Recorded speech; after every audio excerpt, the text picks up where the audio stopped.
Hello, my Teaser King family. How the hell is everybody today? I am fine. Hope you're fine. Send D a pitch.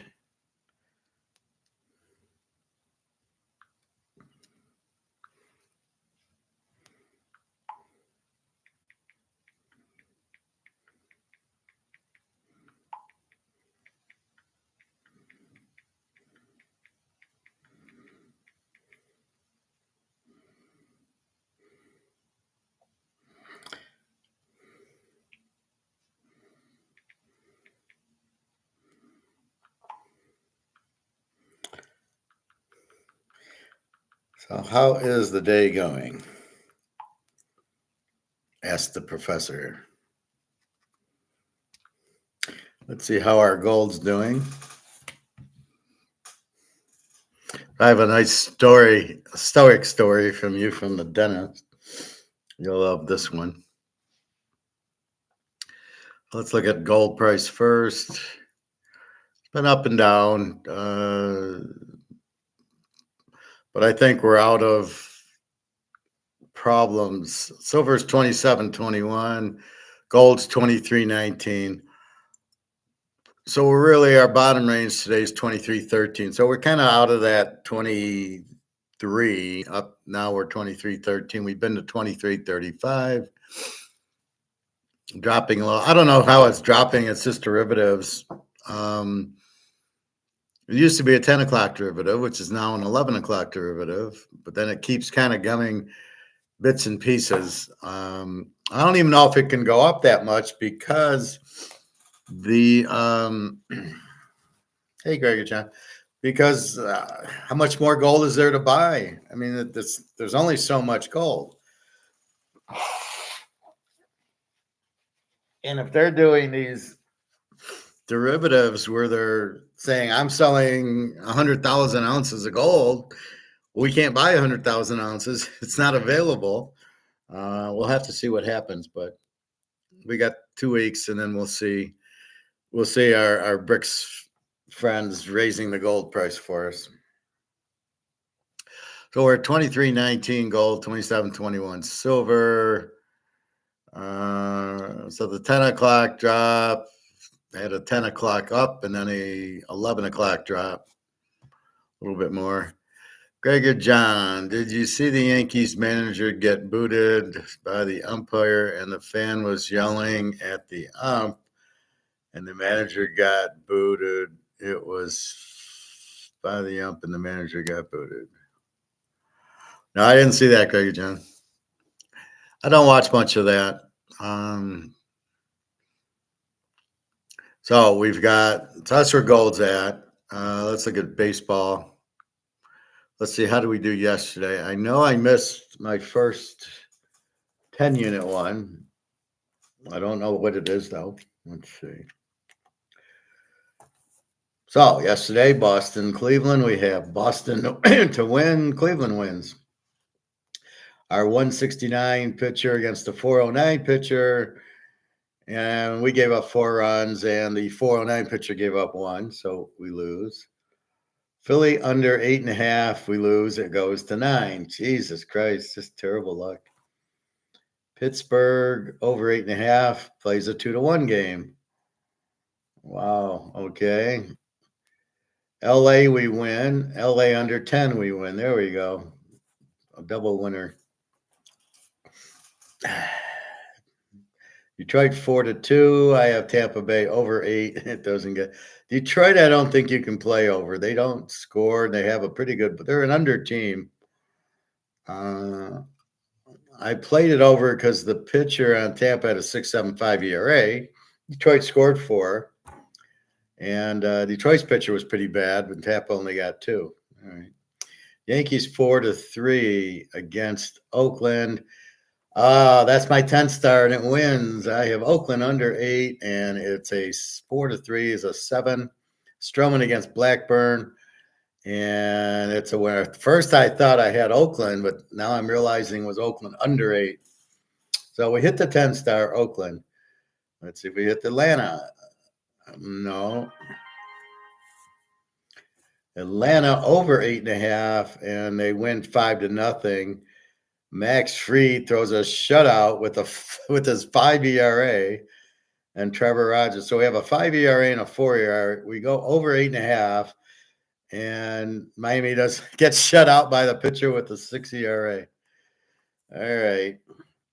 We took Kansas City. Kansas City wins 3-2. It's funny. I had Kansas City over 8, and then I scratched it out, and we went with Kansas City, and KC wins 3-2. Kevin Gausman's not too good. Minnesota under 7, and they play an 11-run game. The two worst hitting teams in the league play a 6-5 game. All right. Wow. Cubbies over 10, and they only get to 9. So I don't get there. A high number. Cubs 7, Houston 2. Houston's not hitting.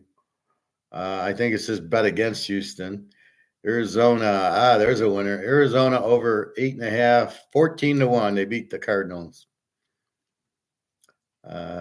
Texas under 9's a winner. Seattle wins 4-0. They had their ace going, Logan Gilbert, 1.87 Seattle. And there you go. I have San Diego over Colorado, and San Diego loses 7-4. There, Colorado started to hit. And I have Baltimore. They lose to the Angels 7-4. And the 49ers under 7's a winner. They beat the JETS's 5-1. So there you go. It's not bad. We break even on our 10 stars. We break even. We have Oakland under wins, Atlanta over loses. The 5-star we lose with Philly under, and we hit Kansas City.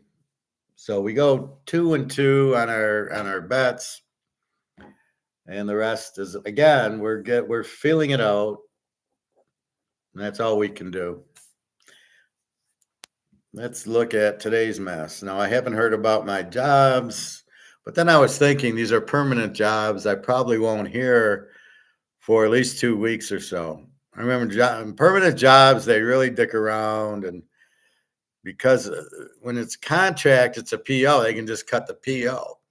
But it's permanent, then they got you, so they got to do more investigation. So I might hear the DTE Energy this week, but the other two are permanent, so I probably won't hear from them till next week. Baseball is so hard to predict because it's daily. No, it's not hard to predict because it's daily. It's hard to predict because of the variables not acting the way they should. So when you have a pitcher with a 1.0 ERA and you bet the team and they lose, or you bet the game under because both pitchers have low ERAs, and the games, Minnesota Chicago yesterday, neither team can hit 200, and yet it was a 6-5 game.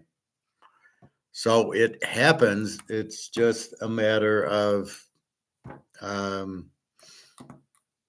that it's just, that's what happens, right? It's not consistent. And then I try to bring in the batting averages. So it's the pitching's ERA, and then the whole pitching ERA, and then the batting average.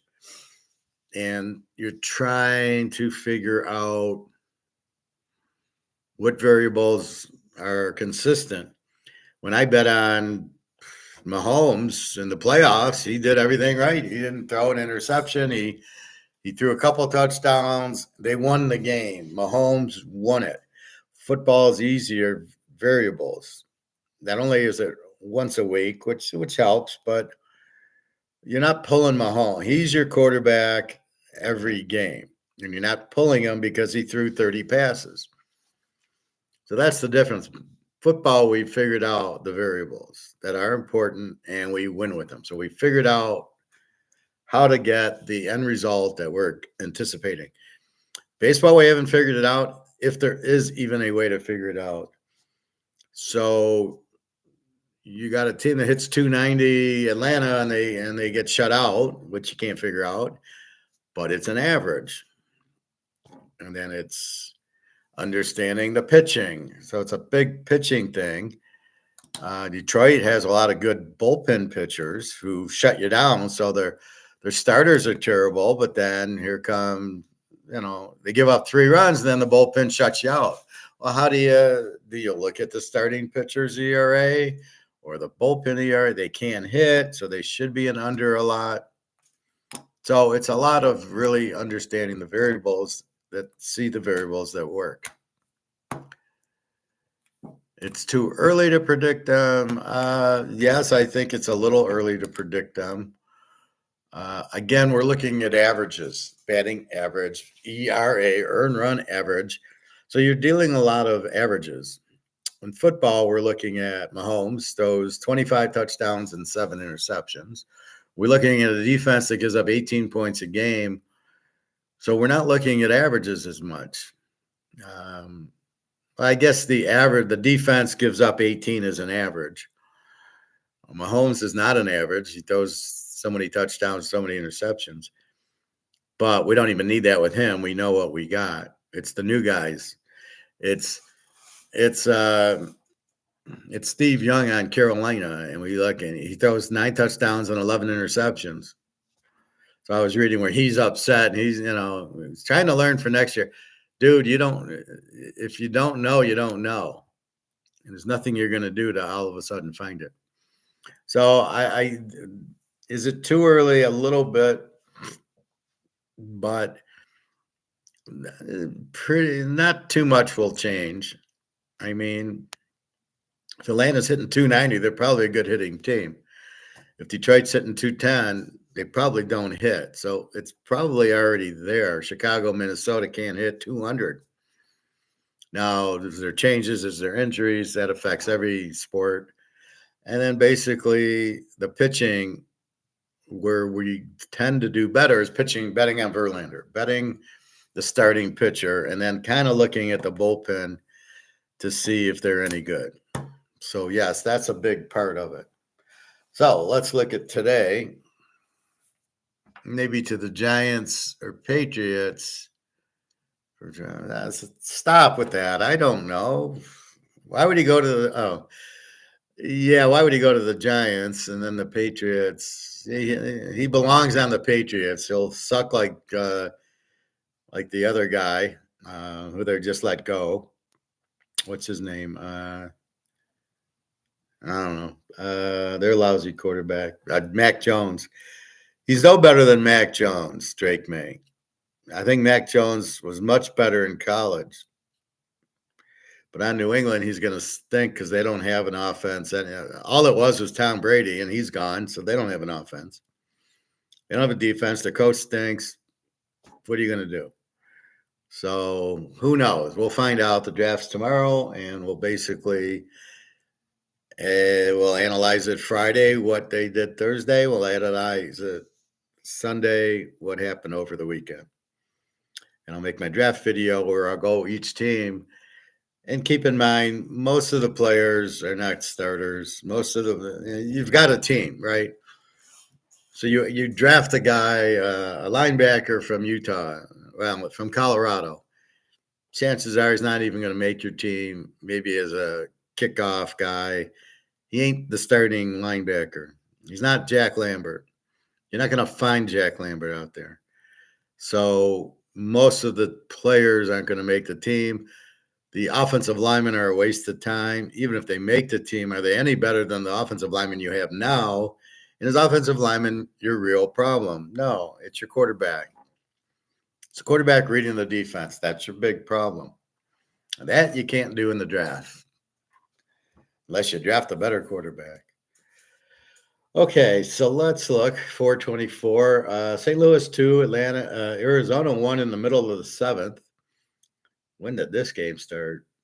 Probably 1 o'clock. Let me see what this text is.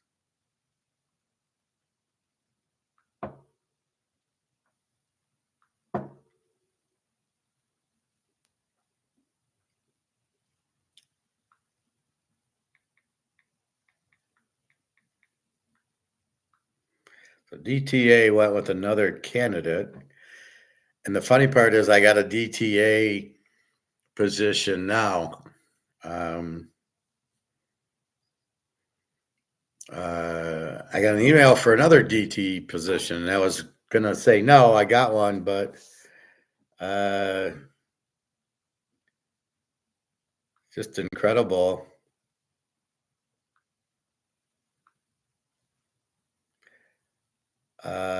That they said no. I'm shocked. These are younger kids. They don't know what they're looking for. But anyway,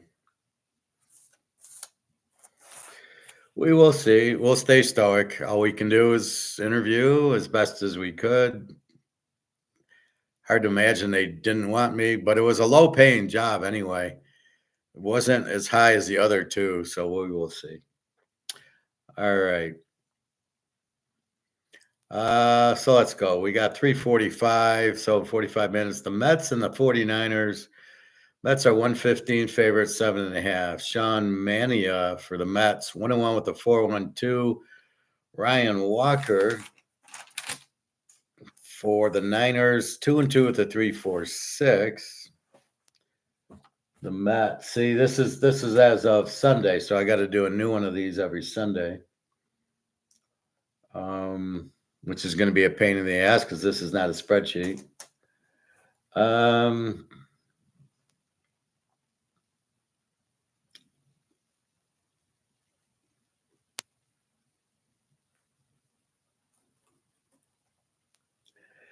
Mets are 102.91. Well, that's as of Sunday, so things have changed a little.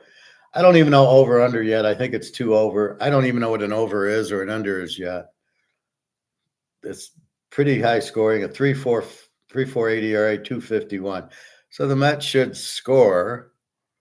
I don't see Ryan Walker being that type of shutout pitcher. The 49ers are, I think, they're 95 and 116. They seem to give up a lot of runs. A 4.88 ERA and a 250. So I'm going to go over on the Mets, San Fran. San Fran over, especially because it's only 7.5. So let's go over there. So again, it depends on what the total is. That's going to affect, like in football.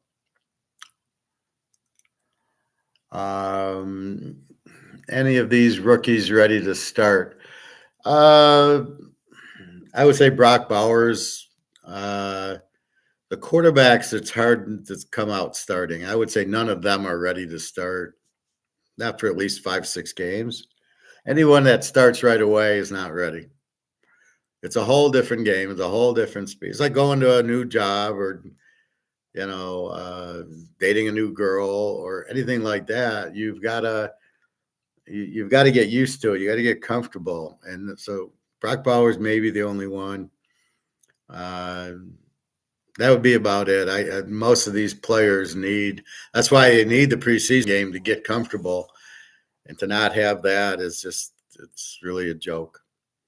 All right, Baltimore and California. Baltimore 135, 9.5. We got Dean Kramer, 0-2 with a 4.91 against Tyler Anderson, 2-2 with a 1.42.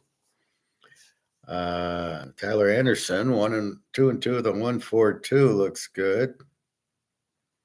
Let's check him out. Pitched 7 innings, shutout ball the first 2 games. Then game 3, 4 innings, he gave up 3 runs, and then 7 innings, he gave up 1 run.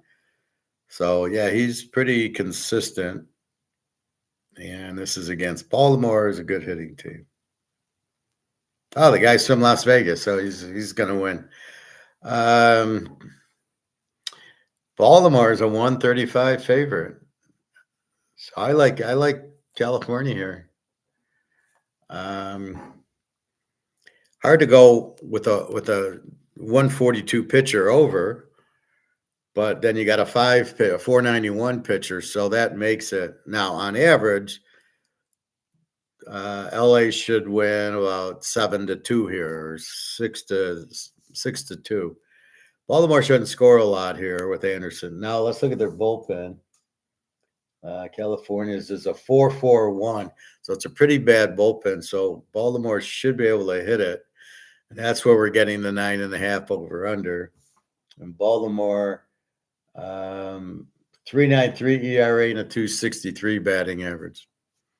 So here I think we lean more on the ERA than the batting average. So the 142 from Tyler Anderson, the Angels starter, I think means more than the 263 Baltimore batting average because the pitcher should control the batters. All right. Boston and Cleveland. This is 6 o'clock. Cooper Criswell, 0-1 with the 4.26 against Carlos Carrasco, 1-1 with the 3.44.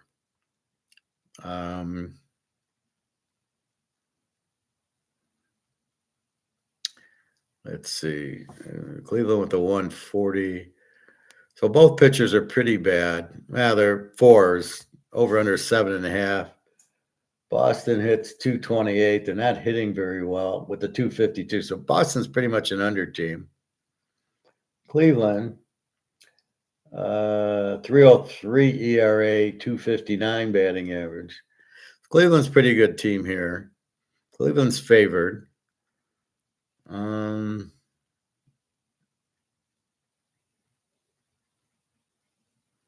Yeah, we can go with Cleveland, I guess. It's pretty toss up there. Philly, Cincinnati. Philly 15-9, Cincinnati 13-10. Cincinnati's a 140 with an 8 ERA, 8 over R. Spencer Turnbull 2-0 with a 1-2-3 against Nick Lodolo, 2-0 with a point. Here we go. This is our 10 unit. We're going under. Philly under 8. This will be our 10 unit. It's an 8, not a 7.5, and you got a 123 pitcher and a 0.75 pitcher. And that's pretty good. Cincinnati hits 227 and Philly hits 242. So this game should be a 2-1 type of game, and with these pitchers. So we're going under the 8. Yeah, this will be 10 units.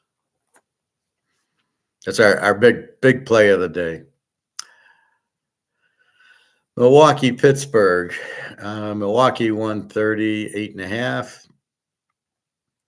Bryce Wilson 2-0 with the 3.29. Josh Fleming 1-0 with the 1.74. Let's see if Josh Fleming's real. Josh Fleming hasn't pitched. He's a reliever. I see all these games. Yeah, okay. So he's nothing. He's just a reliever. So Pittsburgh's pitching the reliever, and Milwaukee's pitching their pitcher. So we got to go to the bullpen for Pittsburgh. A 4.08 and a hit 240. And Milwaukee with a 3.52 hitting 2.7. So Milwaukee is a 130 favorite. They should be able to hit here. Let's go with Milwaukee.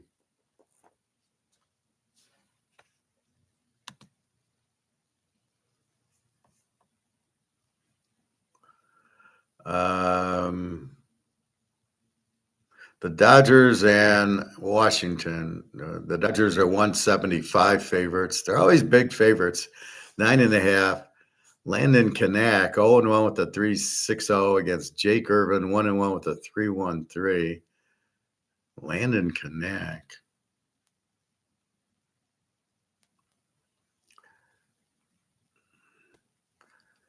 So he puts 0. Oh, that's today. So against Washington last week, he 5 innings, 4 hits, 2 runs, 2 earned runs.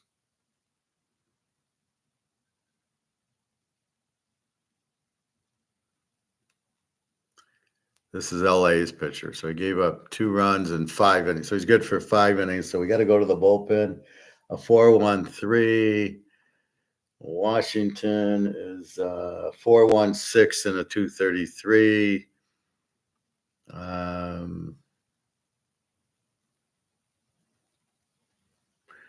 I don't know what to do here. We could go LA over 9.5, but I don't really like it too much. Detroit, Tampa, Jack Flaherty, 444 against Sean Armstrong on Tampa, 0-1 with a 409. We know Detroit has a good bullpen and they have no hitting.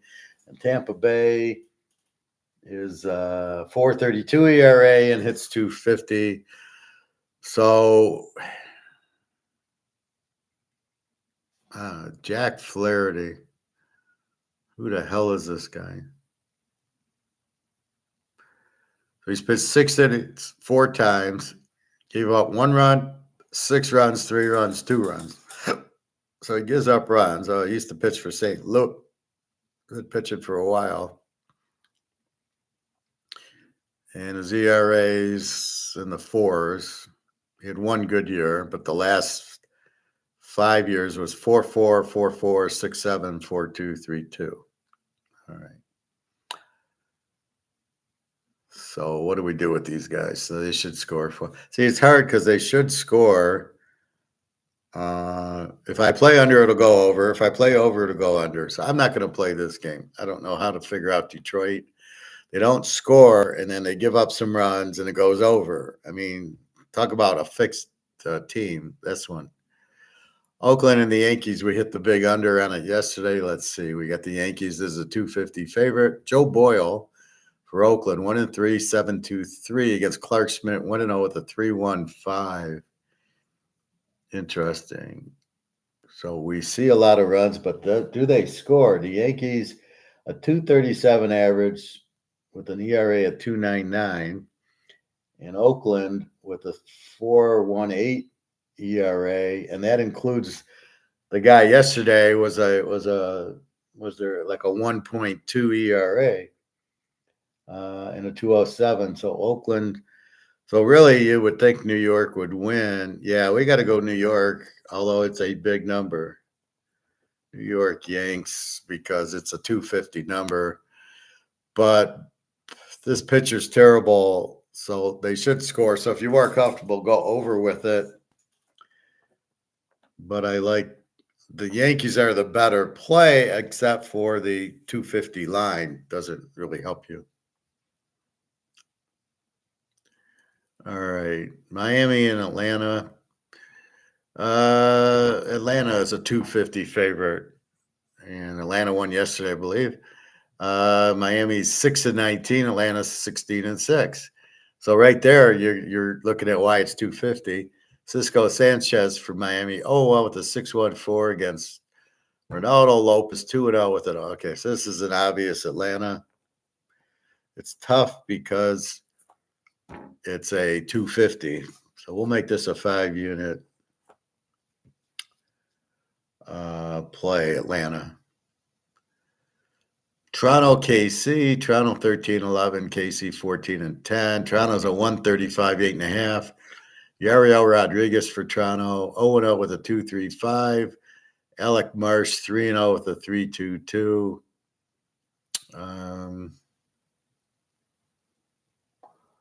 Let's see. Toronto hits 236 with a bad bullpen. And KC hits 241. I'm taking KC here. Go KC, beat the Navy. It's such a bad bullpen.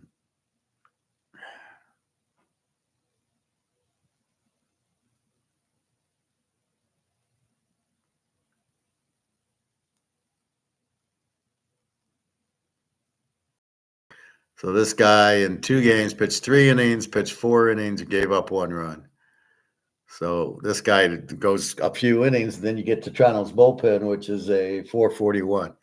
Yeah, so KC should out-hit him. Chicago, Minnesota. We played it under because neither team can hit 200. Look at this over-under. Minnesota's a 200 favorite and a 6.5. Oh, I've not seen a 6.5. Garrett Crockett, 1-3 with the 5.61 ERA for the White Sox, and Joe Ryan, 0-1 with a 3.57. I mean, I got to go over here. This is ridiculous. And it's over 6.5. I mean, as bad as they are, they played at 11 yesterday. It was 6-5. This Crockett for the White Sox is a 5.61 ERA. They're going to hit him for some runs. And Joe Ryan's 0-1 with the 3.57. They're going to hit him for some runs. So you're going to get runs. And to get 7 is yeah, both teams average-wise hit 200, but how did they score 11 runs yesterday? So it happens. Houston and the Cubbies are pretty good, 14-9. Houston's struggling. Houston's favorite here, 105, 7.5. Spencer Spaghetti 0-2 with 11.57 against James Talon 1-0. So we're going Cubbies, 5-star. Talon's 1.8 ERA and Spaghetti is 11.57. Enough said. Houston's not playing well. Cubbies are playing well. Cubbies will win a game at home, and they're the dogs. So yeah, 5-star. Seattle and Texas. Texas is a 120-9. Bryce Miller, 3-1 with a 1.85, going against John Gray, 0-1 with a 3.15. So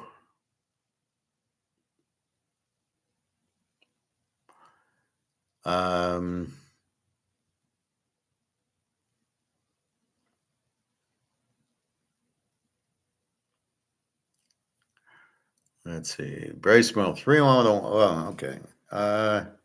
Against John Gray. So the big ace going for Seattle today, and they're the dog. 3-1 with a 1.85. Seattle and Texas. Seattle hits 225. Texas hits 254. Texas with a weak bullpen. I like Seattle. This will be another 5-star. Seattle's got the better pitcher and Texas's bullpen stinks. Seattle's is a 3.58 and Texas is a 4.27. Texas's ERA. The ERA is the whole team. And there's nothing I can do. I can't get the bullpen ERA. TK Dodgers are favored to win it all for some reason. Who cares? I mean, that doesn't mean anything. They're favored to win it all by whom? And, of course, it's all popularity. More people like the Dodgers, so they're favored, or the Yankees. But doesn't mean they're the best team. They're not the best team. So I don't really care. I mean, that's kind of meaningless, Greg and John. I don't. What is it? What's the point of that? What's the point of it? I don't care about that. It doesn't mean we're in April now. It doesn't mean anything. We can see they're not a very good team right now. I wouldn't bet on them. And San Diego, Colorado. We took San Diego last night and they lost. And I don't have pitchers, so I'll have to ignore that one. So here's my picks. San Francisco over 7.5, which is starting in a half hour. The Dodgers, Cleveland, Philly under 8, Milwaukee. I got 2 LAs. This is why I normally put California. Who's the first LA? That's the Angels. So normally it's Cal. That's why I say California. That's why I call the Raiders Oakland, because if I said San Diego is LA and LA is the Rams, which one is it? If I say San Diego and it's the Rams, we all know. So Philly under 8, Milwaukee, the Dodgers over 9.5. So the first one's take Cal. This one's the Dodgers over 9.5. The Yankees over. Atlanta, Kansas City, Minnesota over 6.5. The Cubbies and Seattle, my picks. The 10 stars, Philly under 8. The 5 stars are Atlanta, the Cubbies, and Seattle. So there's 4 actual picks. The rest are what I think of the game, but I don't have enough confidence to put them as a 5-star. I don't have enough confidence in the 5-star to call it a 10-star. So again, how do I come up with 5-star, 10-star, or in football, my 15-unit play, my locks, my 25-unit plays? It's confidence in the expected outcome. So when I look at Mahomes, so that's why Kansas City was a very strong pick, was confidence in Mahomes and confidence in the dog, in their defense, and confidence that Lamar can hit the broadside of a barn. I think it was a lock, and it won. So we had it pegged perfectly based on Mahomes and the defense and Lamar. We knew that there's no way Baltimore is blowing them out. So I was very, very confident on those. So it became a lock. So I knew the expected outcome was right about where it is. And I usually give the scores for those, but I'll give the expected outcome, and that's exactly what happened. So the expected outcome was what happened. It happened the way I expected it to. Mahomes is going to win the game, and their defense is going to shut down Lamar, and that's exactly what happened, and that's why they were a lock. I can get a better expected outcome in football. Baseball, it's okay. How good's the starting pitcher going to be? So we're looking for variables. How good is the starting pitcher? The team batting average is kind of meaningless. We don't know if they're going to show up or not. We don't know when they face this pitcher what they're going to do. We don't know how far the pitcher's going to go. He's going to go 4 innings, and then here comes the bullpen. So how good's the bullpen? I see some managers with a 10 ERA closing the game and gives up 4 runs, and you wonder why they lost. You see guys that hit 180, hit three home runs, and then you see 300 hitters go 0 for 6. So it becomes a very tough, because it's all average, makes it extremely tough. And it's just to break it down. Well, how does this guy do against left-handed pitching or right-handed? It's too much to break down, and it's still going to be an average. You're still not going to know what you got with that breakdown. That's the difference. In football, it's just the defense, right? I'm betting Kansas City's defense or Frisco's or Baltimore's. So I'm betting their defense. It's not an average as much. It's hard to score on them. It's hard to score on Georgia's defense.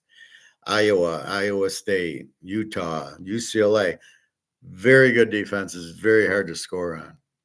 But then we saw Penix put up a 30-something on Oregon's defense, which was shocking the way Oregon handled USC and Colorado. Coach Prime Jr., as hard as they killed them, yet Penix still put up 30-some points on them, which is why I love Penix to be first or second draft pick.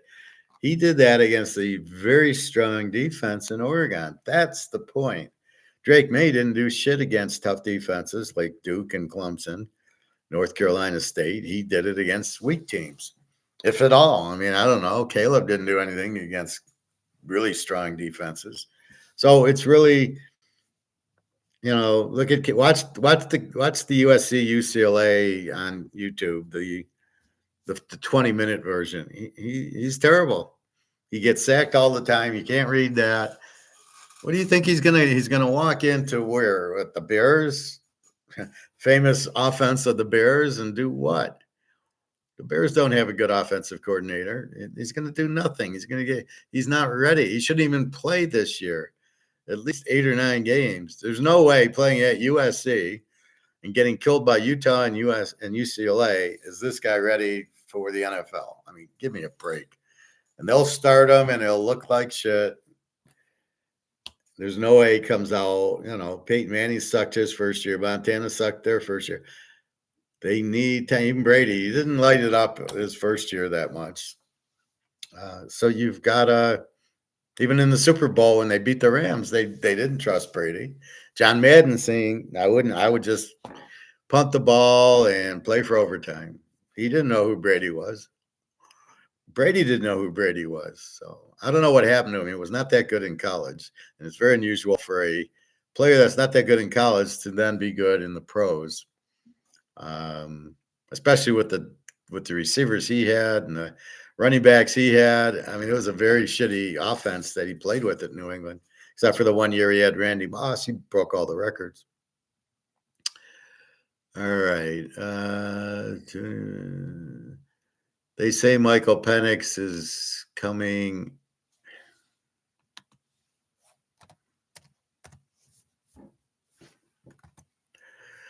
Coming off of what injuries and surgeries? Well, he didn't have any injuries or surgeries the last 2 years.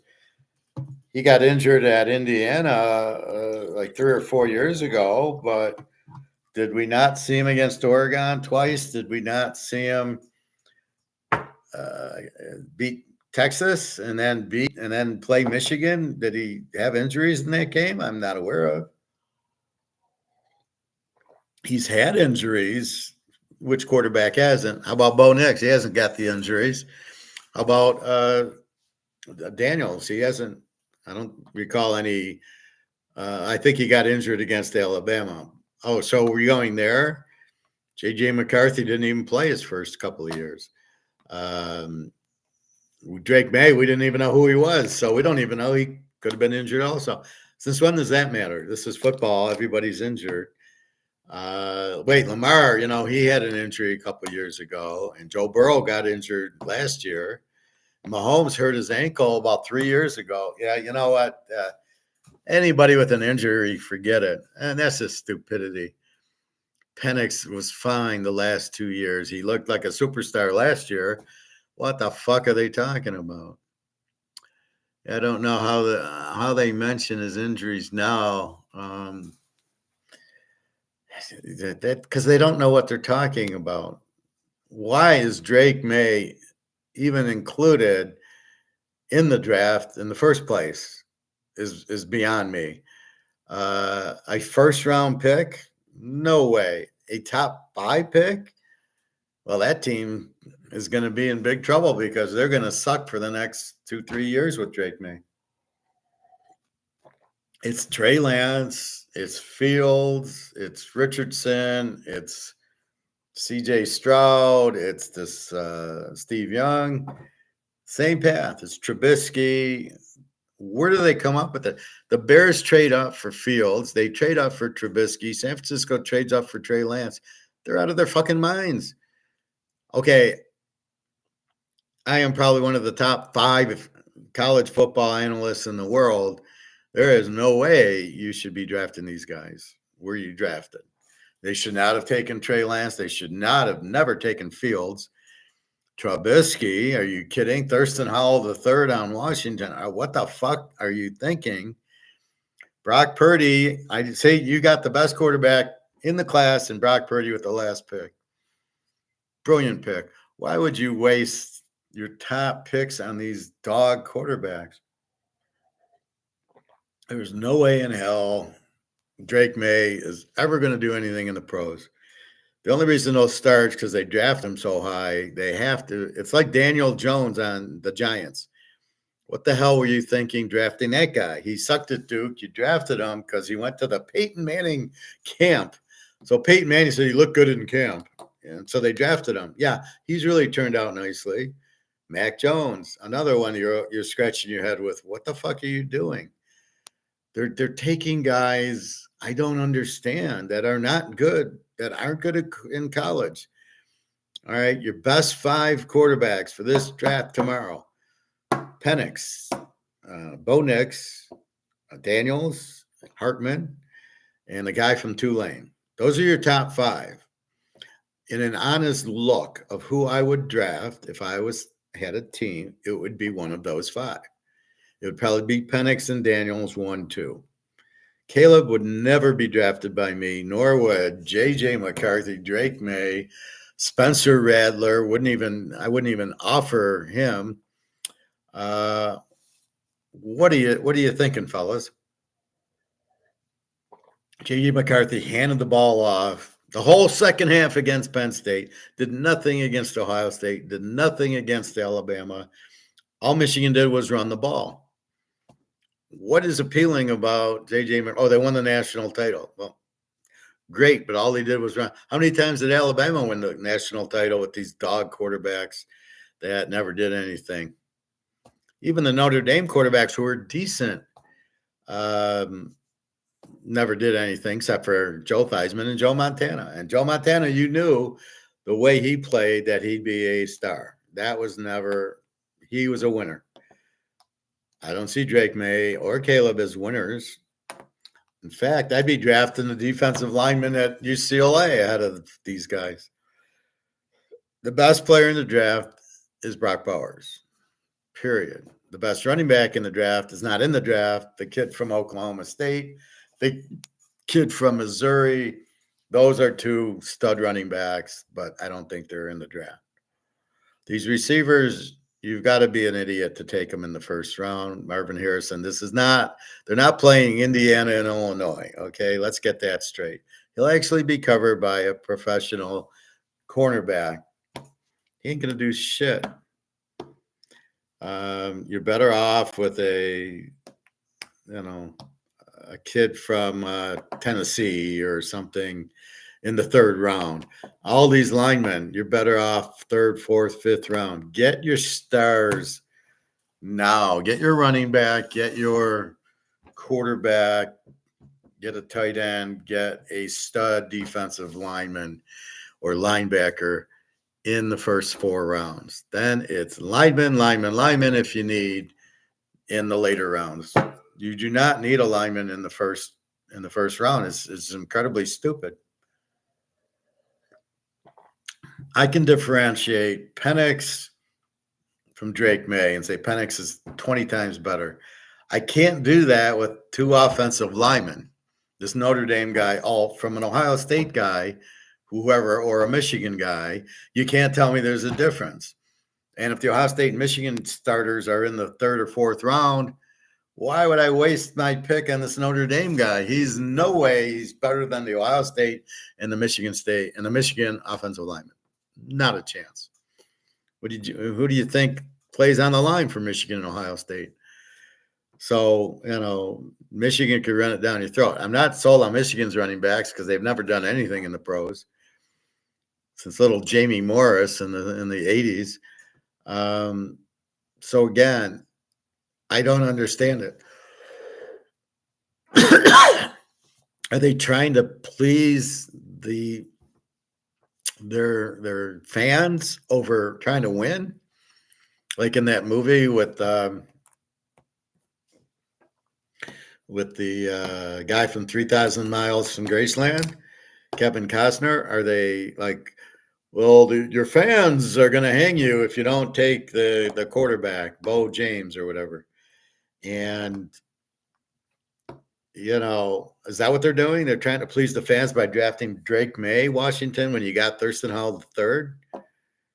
Why did you draft Thurston Howell III? And what's Oakland doing? And why aren't they trading up? Well, they don't have to trade up, but they're going to take. So they're behind. Go take Drake May and take McCarthy and leave us Penix and Bo Nix. We can get with the 11th and 12th pick. Minnesota's screwed. They need a quarterback. Why would you let Kirk Cousins go without having a quarterback? Oakland needs one. Minshew's not a starter. Denver, I don't know what you let Russell Wilson going. You don't have a quarterback. You're in big trouble. Cincinnati, we hope Joe Burrow is finally healthy and can win a Super Bowl now. I didn't take Nick's card because it was in the Cincinnati uniform, and I never looked at the price, and it wasn't limited. So a regular rookie card of Joe Burrow that's not numbered, I wouldn't. I'd pay $10 for. It's I don't want it. It's not going to be worth anything because it's not numbered. I have Tom Brady in this card, so this is the set. And this is 138. The Tom Brady cards, I think 600 or 700. That's what I got. The Tom Brady 700.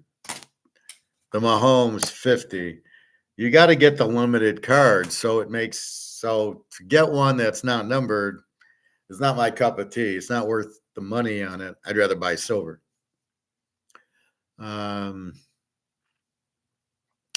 Bo Nix, you think is good? Yes, I think he's very good.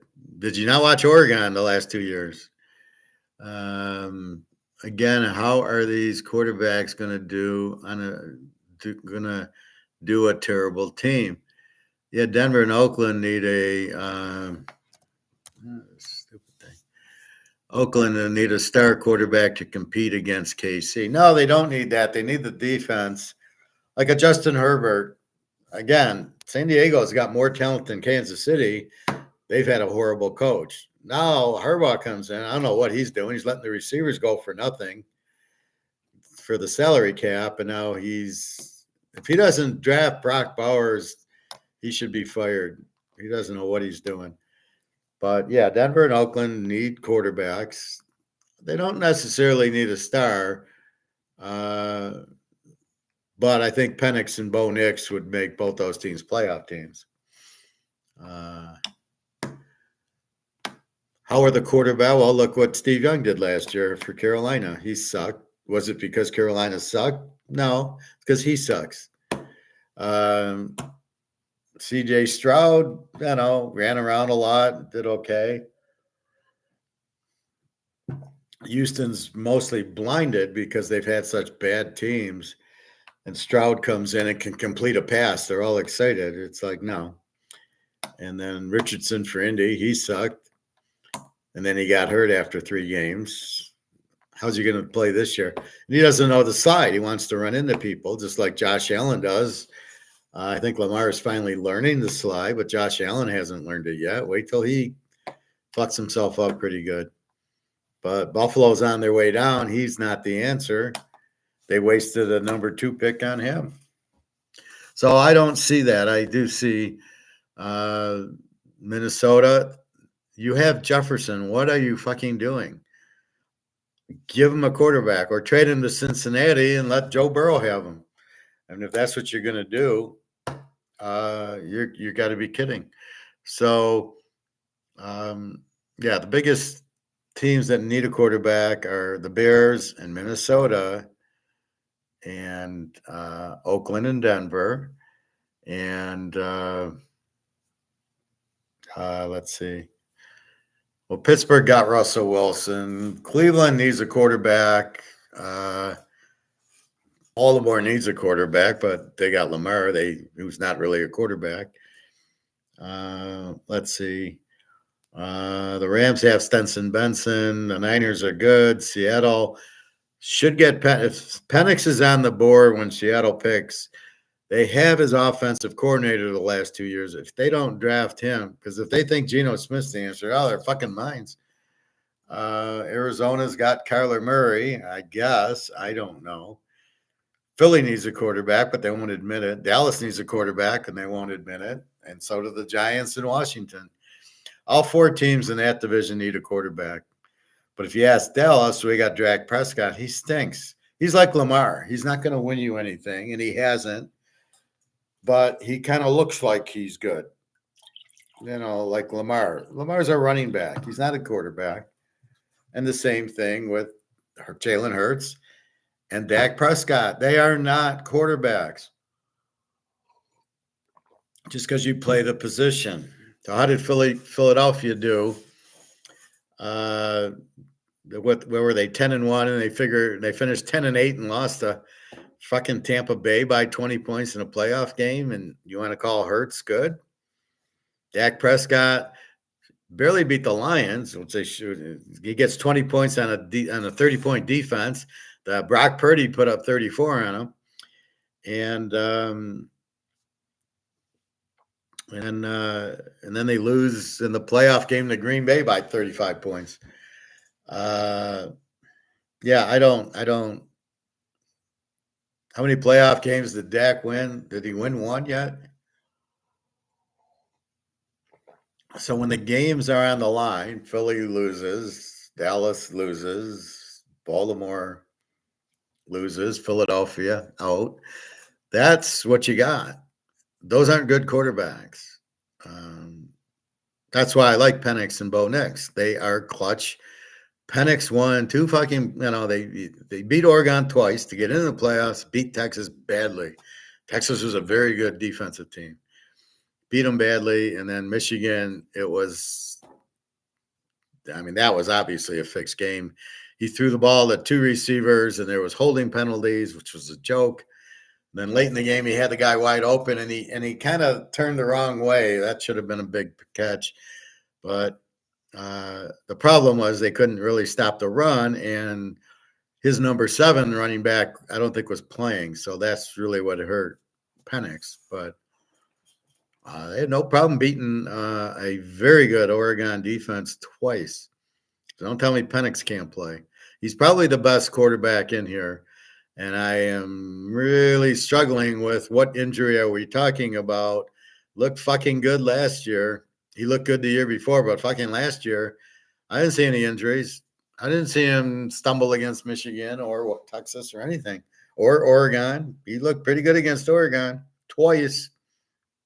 How did USC and Colorado do against Oregon? Did they score? Did they get a first down? Hey, Nick. Hoping my Raiders get Hartman. I think he's the best in the draft, in my opinion. Yeah, he's up there with Penix and Nix. Like I said, Penix, Nix, Hartman, and Daniels are really the top quarterbacks. And I'll even go with the kid from Tulane, who's really good. I'm not sure about the UTSA guy, Frank Harris. I think he got drafted. I think he was the year before, so he should be out there if he's not playing. He's a very good quarterback. Yeah, I don't get Drake May and I don't get JJ McCarthy. What are we watching here, fellas? Because what we're watching is not what you're watching.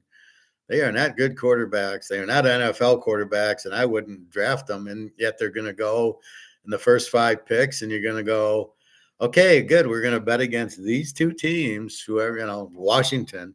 So what's Drake May going to do on Washington? 5 touchdowns, 20 interceptions. I watched his highlights, and all he did is he was getting blitzed constantly, and he would just throw the ball up for grabs. But he's got a big arm. Whip-de-doo. What team was he throwing to? Sorry, I don't see him. You think Bo Nix is good? Yes, I do. Sorry, I got to keep doing this. I never was big on him, even at Oregon, system quarterback. Well, if you just look at the games Oregon did, I don't think that was much of a system.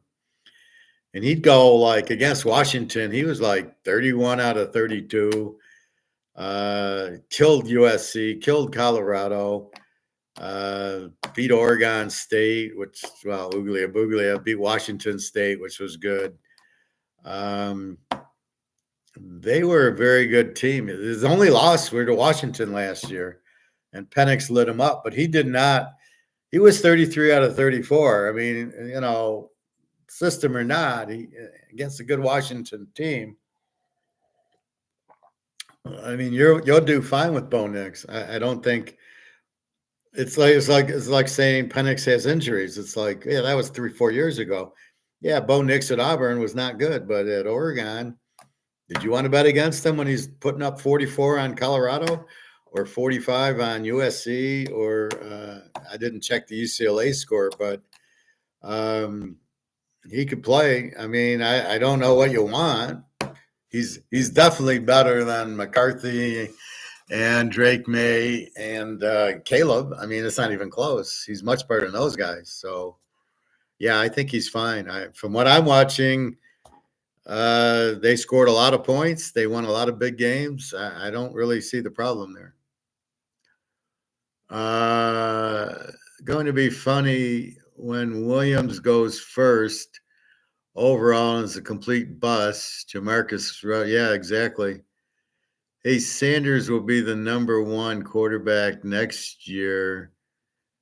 Maybe Dallas can draft him. Yeah, well, no, Dallas is going to, when Prime Jr. goes, Daddy's going to be the coach. So he can make sure he can play it's like Little League. You have your son or your daughter play because you're the coach. And so Prime Time will be the coach of Dallas, and they'll draft him, and Prime Jr. will be the quarterback. But the best quarterback next year is Cam Rising, without a doubt. I'm watching him. He's actually practicing. He's throwing touchdown passes. I'm so excited. So we will have him. We will make a fortune on him next year. Yeah, well, I think Cam Rising's better than anybody in this class. Really, because he brings a lot of intangible. And really, I'd say maybe the best is Daniels or Penix, but Cam Rising's better than both those guys. Not even close. He can run if he has to, but he's just so accurate, and he wins and he scores. I mean, when he's out of the lineup, they get 10 points. He'd have played. Well, look at him 2 years ago when he played. They're scoring 45 points a game. And I know Bobby doesn't like him because he hurt his knee in the Rose Bowl. And you're like, yeah, Bobby, he hurt his knee. I mean, come on.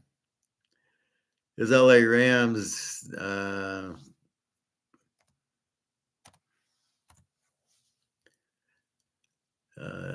his LA Rams doctor let him outside to play. And yeah, finally. That's the funny part. The doctor from hell. I mean, we all wanted to sue the guy because he's costing us money.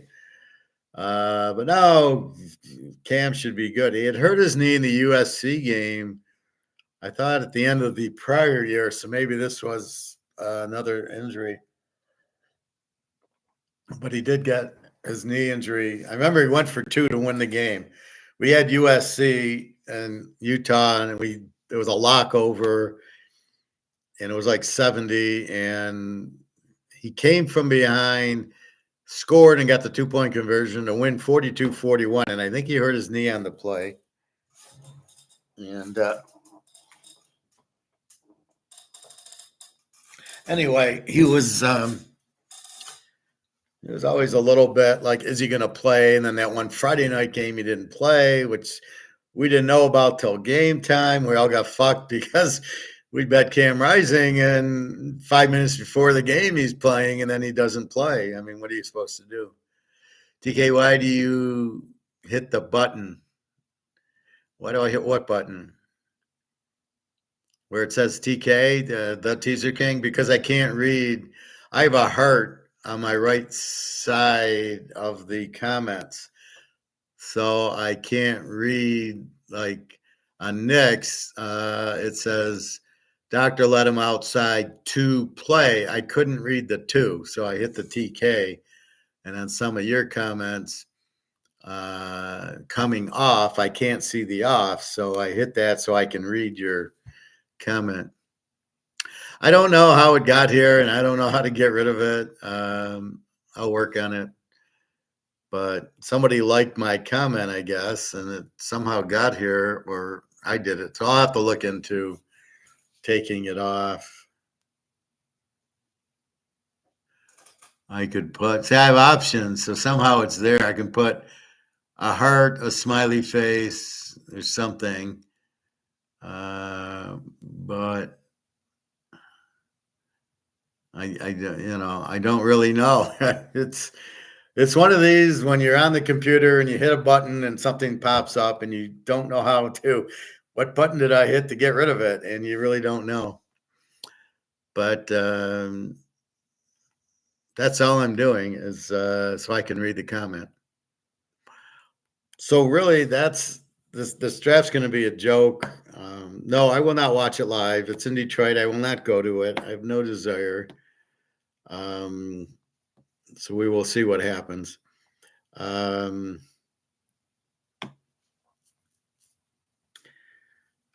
So what else? Anyway, the teams have a habit of drafting the wrong positions. All the offensive linemen, which are absolutely meaningless in the first round, get drafted. And is the team any better? I mean, we should kind of keep track of, let's look at last year's draft. Who drafted offensive linemen in the first round and how bad were they? Dallas did that a lot for 4 or 5 years. They drafted Zach Martin and all these others. And how did that happen? How did that help them? It didn't. They still had Dak Prescott. You can't overcome a bad offensive coordinator and a bad quarterback. It doesn't matter. That is not your problem. Problem is your offensive coordinator. The problem is you don't have a good quarterback. So this will be really interesting. So we've got New England needing a quarterback. We've got Denver and Oakland. We've got Minnesota, the Bears. So that's 5. Carolina needs a quarterback, but they won't admit it. Washington, do they need a quarterback? Is quarterback their problem? They got their the third. Don't know. Philly, they need a quarterback. Cleveland, they need a quarterback. Deshaun Watson's terrible. But they got Thompson Robinson, so let's see how good he is. We don't really know, but he was good at UCLA. I remember that. See, it's teams like Dallas and Philly who need a quarterback who aren't going to draft one because they don't think they need one. But at the end of the day, they're not going anywhere in the playoffs with these guys. And on the cohorse, you got Burrow and Mahomes, and probably Herbert and Stafford and Brock Purdy. So you got a few that are solid. I don't consider Josh Allen. Now, Buffalo's not going to draft a quarterback, but you're not going to win with Josh Allen. You're never going to win with Lamar. You're never going to win with Tag. I mean, what are you doing as your team? You think you can win? We can win with Dak, even though it's been 10 years and we haven't won a playoff game, but we think we can win with them. 2 years ago, they got killed by Frisco. Last year, they got killed by the Packers and Love and these guys. Are you kidding me? So I don't know. I think part of it is the offense you run. I mean, Caleb's running this Oklahoma offense in college, which doesn't exist in the pros. So you're going to draft him thinking he's going to do what he did for USC in the Oklahoma offense with the Oklahoma coach for the Bears. You're on drugs. There's no fucking way Caleb's going to do shit for the Bears. He won't do as much as Fields did. Are you kidding me? Fields ended up, he couldn't complete a pass, would just run around. So that's why Fields got decent, was running, not throwing. And Caleb's not going to run. He's not a runner. So he's going to just go back and forth and try to throw a 50-yard pass, get open, like C.J. Stroud. You run around, I'm going to run around, you try to get open. That's their offense. And as soon as the team blitzes him, he's all done. So, whatever. I think the Raiders can get Hartman at 13. Well, that's what Nick just said. You like repeating, don't you, Greg and John? Raiders aren't moving up, I don't think. Well, they will if they have a chance. Why not?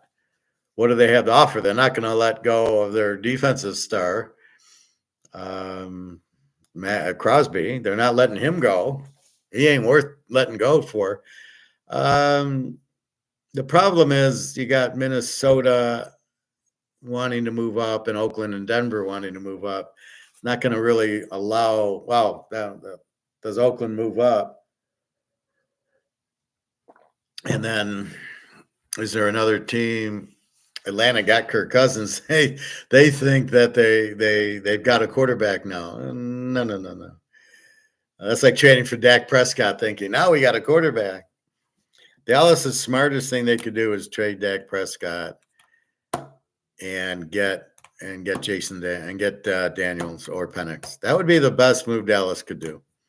Get rid of Prescott for the one pick and get Daniels or Penix.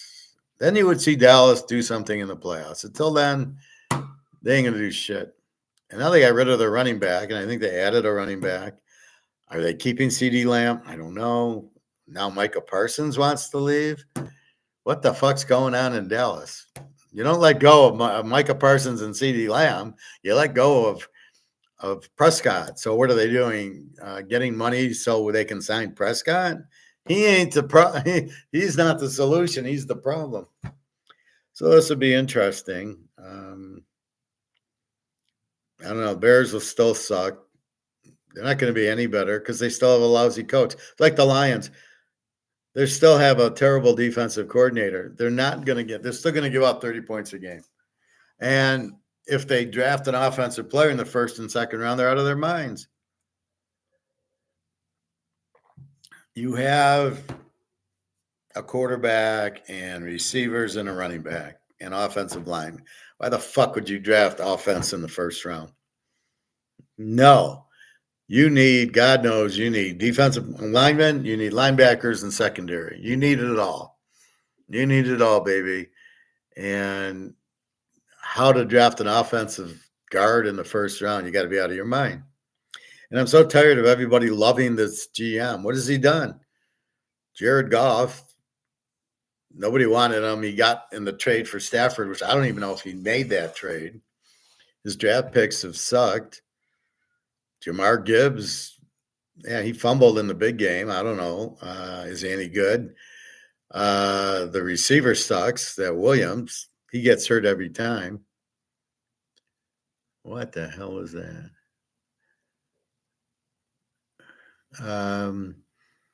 So he's always hurt, the Williams guy. I was watching Alabama Georgia, and he caught a 30-yard pass, excuse me, and he hurt his ankle on the play.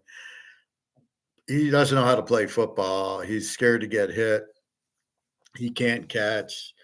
He's fast, but big deal. That doesn't mean anything. They'd be better off with Marvin Harrison or Pukanuka. How did they miss Pukanuka? Right? Or they could have drafted. There's 20 receivers in the Pac-10 they could draft. Right? Go right down the list: Oregon State, Washington, Oregon, UCLA, USC, Colorado. Just take your pick. You get a guy from Alabama. Alabama's not it anymore. This guy likes drafting guys from Alabama and saying how good they are. And no, I don't think so.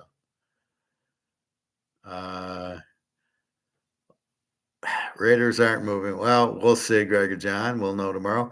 Lions signed that wide receiver for big money. Well, it's just a mistake. He won't play. He's injured. They need to play Hooker from Tennessee. That's who they need to get out there. Your future's not with Goff. It's with Hooker. Hooker is not a backup. Hooker is your starter. And I'll repeat it till I'm blue in the face. He put up 50 points on Alabama, 50-49 in the win. You can't count the Georgia game because as soon as he went back to throw, Georgia had him sacked. So he had no chance against Georgia, but against Alabama, he puts up 50. And he put some really clutch throws, hitting the guys right in the hands with pressure in his face. So to not play Hooker, it's the same as Dallas with Prescott. You're not winning anything with Goff. Who did he beat? Oh, he beat Tampa. Ooh.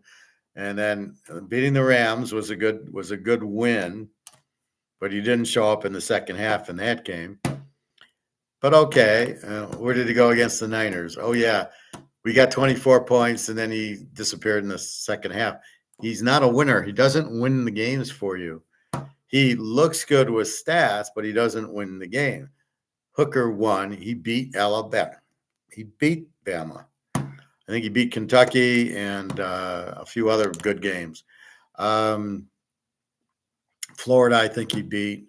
They were pretty good. So you've got to look at who's going to win your games. That's what you're drafting. You don't win with the offensive lineman. I'm sorry. You win with defense. Kansas City, San Francisco, Baltimore, Cincinnati. That's how you win. You do not win. That's why Buffalo didn't win. No defense. Baltimore didn't win because they got Lamar. But basically, that's what's stopping Buffalo. That's why Kansas City won. They had an 18 defense. Gave up 18 a game. The Niners with I think a 17 defense. That's what's in the Super Bowl. These stud defensive teams that can shut you down, and you get just enough points from Mahomes or Purdy or Burrow that wins the games. So that's what you're looking for in the draft. Not these offensive linemen don't win you anything. Oh my God. The problem is when they get the injury. Cincinnati keeps getting the offensive lineman injured. Well, that doesn't mean they got bad offensive line. They just keep getting injured. So they need to get rid of them and bring in 5 healthy ones. Draft the Ohio State offensive line, then they'd be better. What's going on here? All the fruit. Anyway, so that's what you're looking for to draft. You are you have to be smart enough to analyze your team and realize Prescott and Lamar and Hurts aren't winning. They're not going to win. I can't win with these guys. So then you got to ask yourself the question, am I trying to win or what am I trying to do? Well, I don't want to piss off the fans. Well, fans don't sign your paycheck. TV does. So you've got to be very careful with what the hell you're doing. So anyway, that's the draft. So when you see JJ McCarthy and Drake May get drafted, just laugh and just know that we're betting. It's going to make us a lot of money because just like this CJ Stroud did, we'll bet against them. CJ Stroud's so bad he lost to Carolina.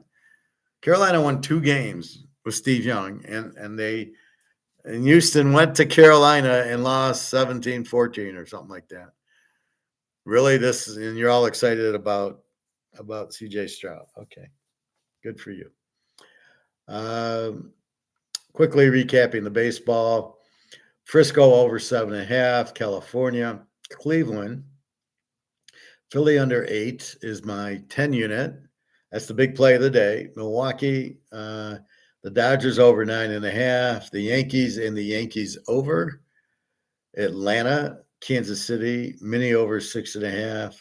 The Cubs and Seattle. My picks are Philly under 8 for 10 units. Atlanta's 5 units. The Cubs 5 units, and Seattle 5 units, and that's it.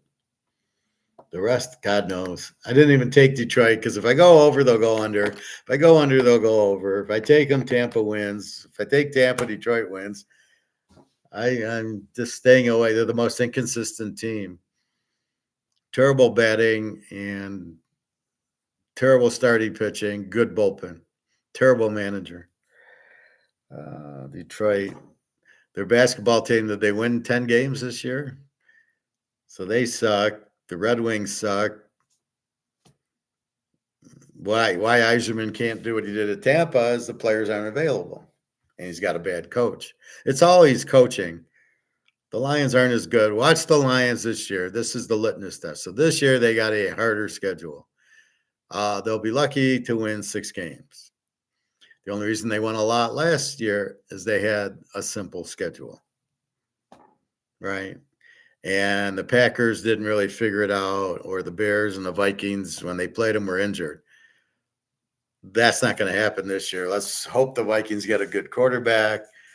The Packers could probably beat them both times, and then the Bears,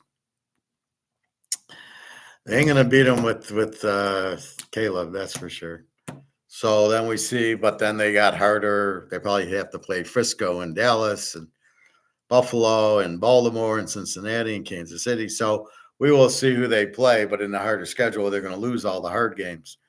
That's the thing. They've won a lot of games against bad teams. The league is so bad, it's sickening.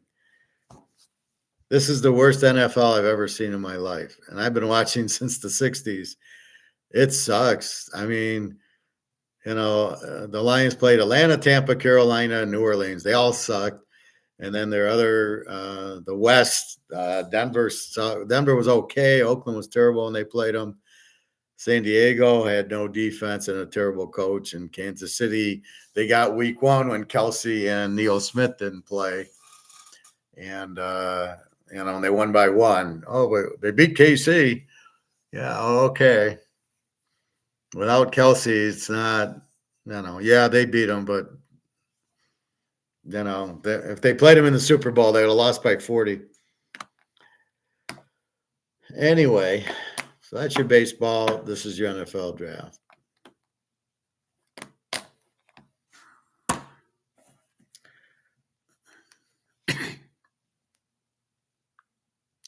Let's check on our gold.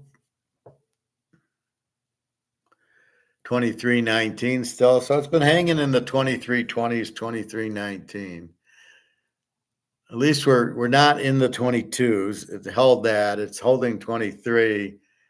And I don't know why it's not kicking back up. So I don't know what's going on where the buying's at. Because last time I checked, everybody's buying gold, all the central banks. My thought is there isn't enough gold to buy to boost this up. But this is the paper market, so they're just launching a lot of derivatives to short the price. It's all bullshit. So that's gold.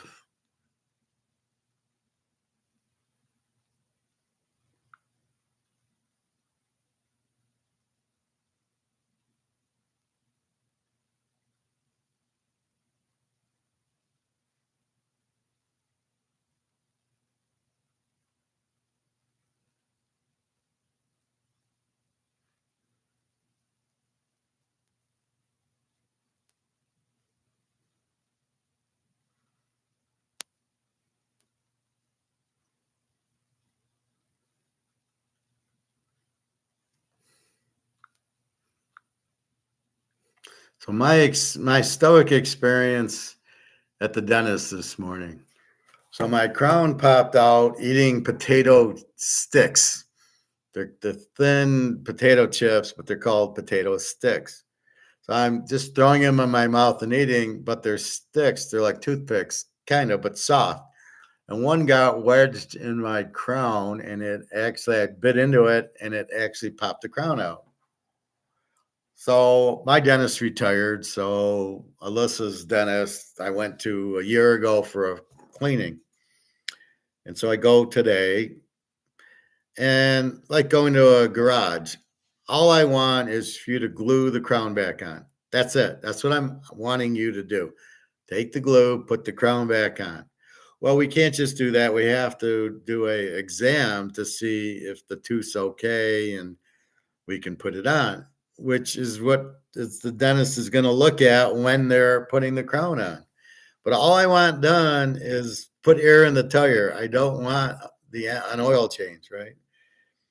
And so I go, I like the same dentist I had last time, like a year ago. Oh, he's not here. I immediately, red flags went off. What the fuck? What do you mean he's not here?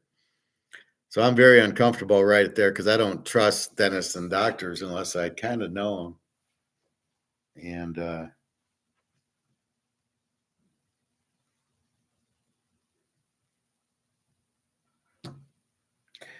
anyway, so I'm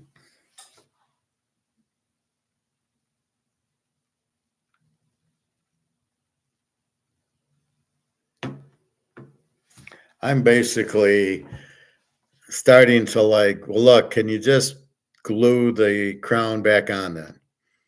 Well, we have to do this exam. And I'm like, okay. And they're starting to yell at me because I'm frustrating them because I said, look, I just want the crown put on.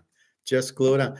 Well, we didn't even do the crown. Yeah, I know, but it was done 5 years ago and the tooth's fine and the crown's made for the tooth. It's fine. I'm telling you, it's fine. I've had it on. Like I have another crown here.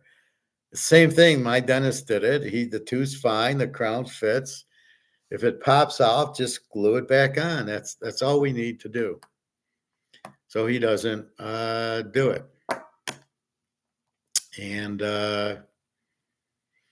so they won't do it. I mean, they want to push this exam. I go, I don't want the exam. I don't need an exam. I just need the tooth put on. And they're like, well, we have to look and see, the tooth. And I'm like, look, I don't need all that. I'm telling you that it's fine. It's already been fitted. It just popped out. It'll fit right back on. And they wouldn't do it. So then the office manager comes over. She starts yelling. And I said, I don't think I'm going to do this. I don't like your attitudes. It was like communism. So when I get home, I get this email where when I get to the pool, I get this email, you're dismissed. Like they won't let me come back. And I'm like, well, first of all, you never say that to a customer. And the second thing, you don't get it. I fired you. I walked out. You didn't kick me out. I said, I don't want anything to do with you guys and left. So I've fired you. You can't fire somebody who's already fired you. And so I just thought it was funny. But see, this is communism. In capitalist society, I don't care who my customer is. As long as all I want is customers. I don't care if they're blue, red, pink, or green. Just you give me $100 for Teaserking, thank you. And that's all I care about. But in this situation, I would never turn down a customer. Well, you're green. I don't like, no, I'm not going to do business with you. You're dismissed from buying my picks. Why would I do that? That only hurts me and it hurts them because they can't get them. So it's a two-way street. You get the picks, you can make money. I get the money for the picks. So we're both happy. Free trade. We don't need the government intervention in it. So in this situation, that's what we're looking at. So they're telling me we don't want you back. And I'm like, why would you think I'd go back? I go to the dentist. The dentist isn't even there anymore. So why would I want to? What is it, like musical chairs with the dentist at the dentist office? So I'm like, I can't believe it. So I still have the crown, and I'm driving to the club to swim, and trying to stay stoic. And then I pass the dentist office a half mile from the club, and I know there's dentist office there near the club. There's a couple. So I call them up, and they want to, they said next Thursday we can take you, and yeah, we do lots of crowns. We glue them back on, and I said, okay, fine. So next Thursday at 3, I will go to another dentist who will get, but it's more like a dentist office, Joe Bob's dentist office, not bullshit dental where they keep changing the dentist. I don't know what that one is, but this one is more of a one dentist, and it's their practice. That's what I was at, but my guy retired. I called him up and left a message saying, all right, give me a fucking dentist, or I'm coming to your house and you're going to glue this thing back on. I don't care that you're retired. I need my I need my crown put on. So in other words, if he retires, I think it's up to him to give us a dentist that he trusts that we can go to. Don't say I sold my practice. Well, can we trust him? Who is this guy? Do you trust him? See, I find that being stoic, being INFJ, I need to trust the person who's my dentist or my doctor. And both of them are retired with all this regulatory bullshit that they don't want to deal with. There's no reason my dentist should have retired. He wasn't that old. He's got to understand his point. He's the family dentist. You don't retire. You just keep going. And he wasn't that old. So you have a job to do. You have to fix people's teeth who trust you. You can't just leave. That's bullshit. I mean, what are you doing? That's not acceptable behavior. I pick the games. You buy the games. You want to hear my gold? You want to hear my economics? You want to hear my football and baseball and stuff? I have an obligation. I have an obligation to be here every day and to give the picks. And when football hits, to have picks to sell and to give some picks here or to answer questions. Who do I like in the LSU Florida State game, Bobby? So I have all that. I have an obligation to the class, to the family. That's the point. Right now, my obligation is to teach you economics so you don't get buried when the dollar goes out. So my obligation right now is to tell you about the dollar. And when gold goes down and Luke's freaking out, that he understands what's going on. Oh, okay, that's fine. So that's the obligation there, is to do that. Just as the dentist, his obligation, he might not accept new patients, but it's probably the last thing I would do is buy a dental practice, because the customers come to see him. And if he's gone, I am not going to get his customers back. It's not like they're going to say, oh, well, I'll just keep going because I've been going there, even though I don't know who you are, Mr. Dentist. And that's the problem. See, this is the underlining thing of the trust of the free market, right? So if you're going to a restaurant and all of a sudden it's sold, there's a new restaurant, you have to trust it. So that came up in conversation yesterday, talking to some lady in the pool. I says, I don't get it. I try to help people like with gold or economics. Well, we don't know who you are and don't trust you, which led me to believe, well, who do you trust?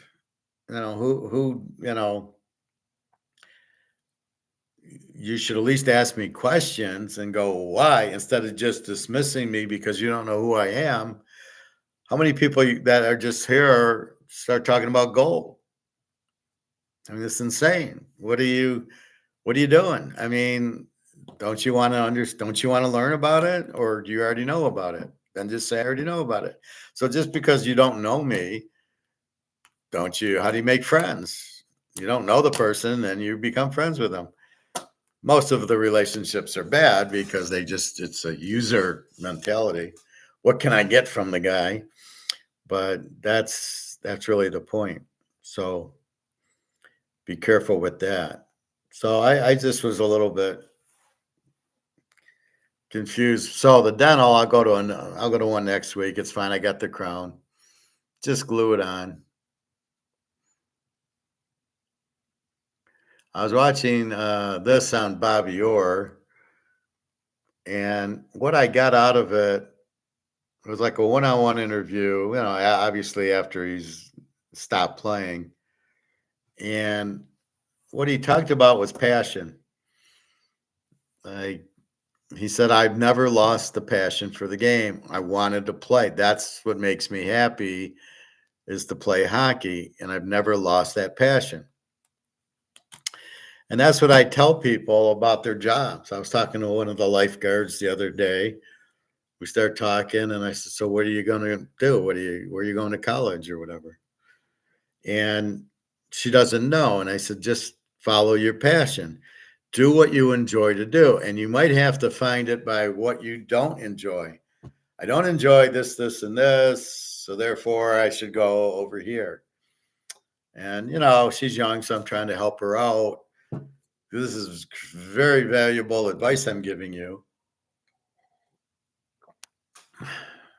And you're not thinking about it, which you should be, because it's very important that you know what you're going to do. Or you're just going to be a socialist and live off the government, which is what a lot of these kids think they're going to do. So that's what I say is do your passion. I do this. This is my passion. The economics, the football. Not as much baseball, but it's okay. And certainly not the Lions because they haven't produced a winner in 80 years. So why would I care about them? And the thing with the Pistons, they win 5 games this year, and people are like, "Oh, the GM needs to go, the owner needs to go." Fuck them. You can't control that. And to bitch about it really doesn't make any sense. Get rid of the GM. Get rid of the owner. Who are you talking to? The owner owns the team. He ain't going nowhere because he makes a lot of money on the TV contract or the playoffs. Because he's making money and he's losing, he has no incentive to start winning. His incentive is to get the worst players he can because they're the cheapest, which means he makes even more money. So if I got a bunch of $30 million a year players, I make less money. But if I got a bunch of $2 million players, I'm still going to get the revenue from the TV and the stadium. And I don't care. So it's more money for me if I sign bad players and don't win. I don't care if I win or not. I just care about making money. I'm a businessman. And that's really what happens. So some teams want to win. Most don't want to win. Football, we're seeing a few want to win. I'm not sure KC wants to win as much as Mahomes wants to win. I'm not sure that New England wanted to win as much as Tom Brady wanted to win. Because as soon as Tom Brady left, New England didn't even do shit. They were lucky to win 7, 8 games a year.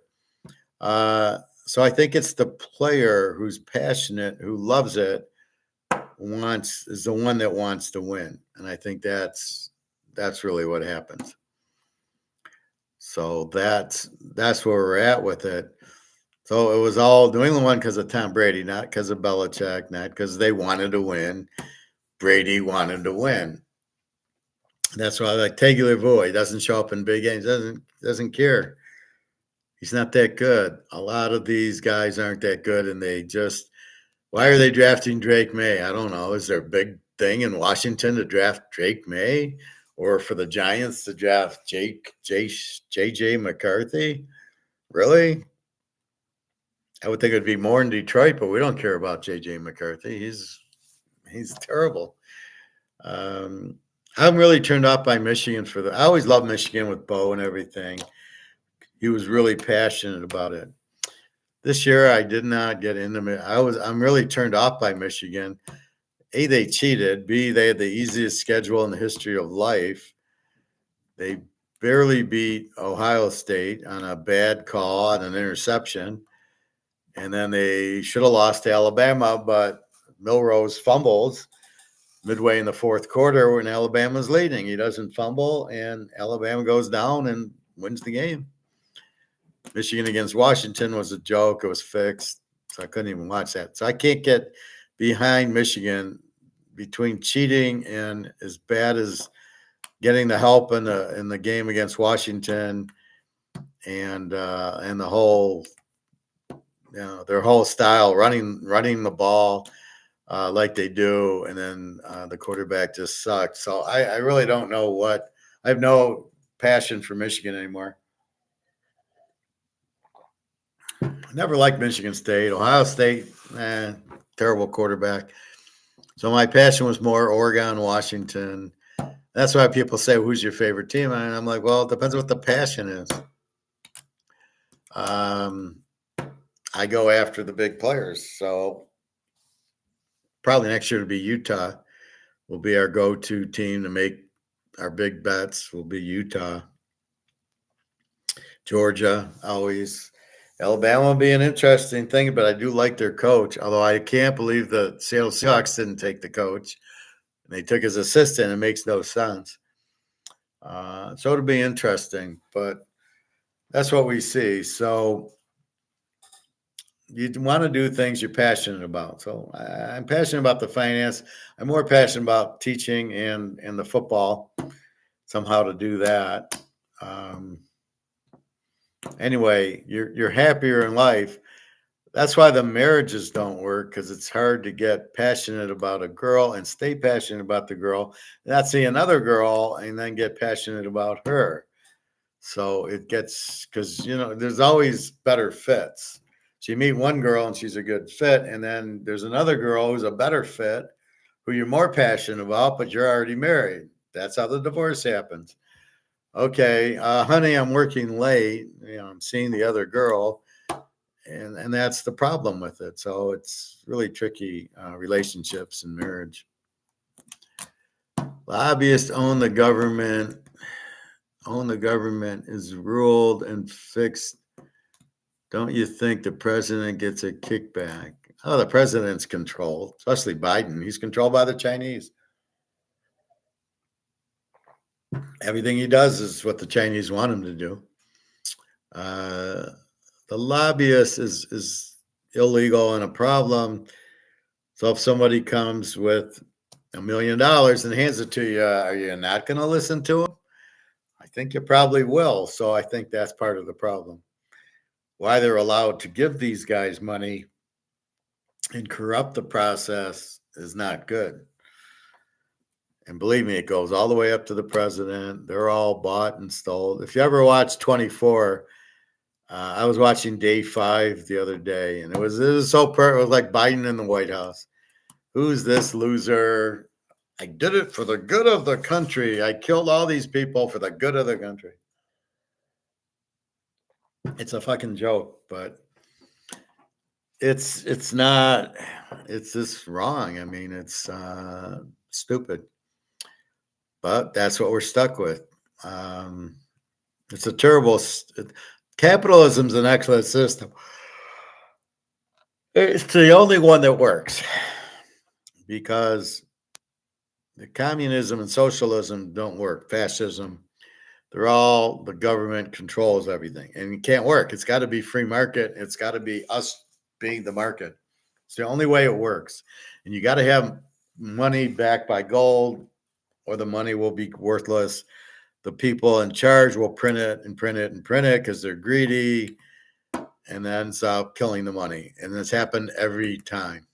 Gold you can't print. That's why you got to have gold. So I don't get the big deal. Just raise the price of gold. So I don't know why they're so afraid of the gold price going up by doing this derivatives shit.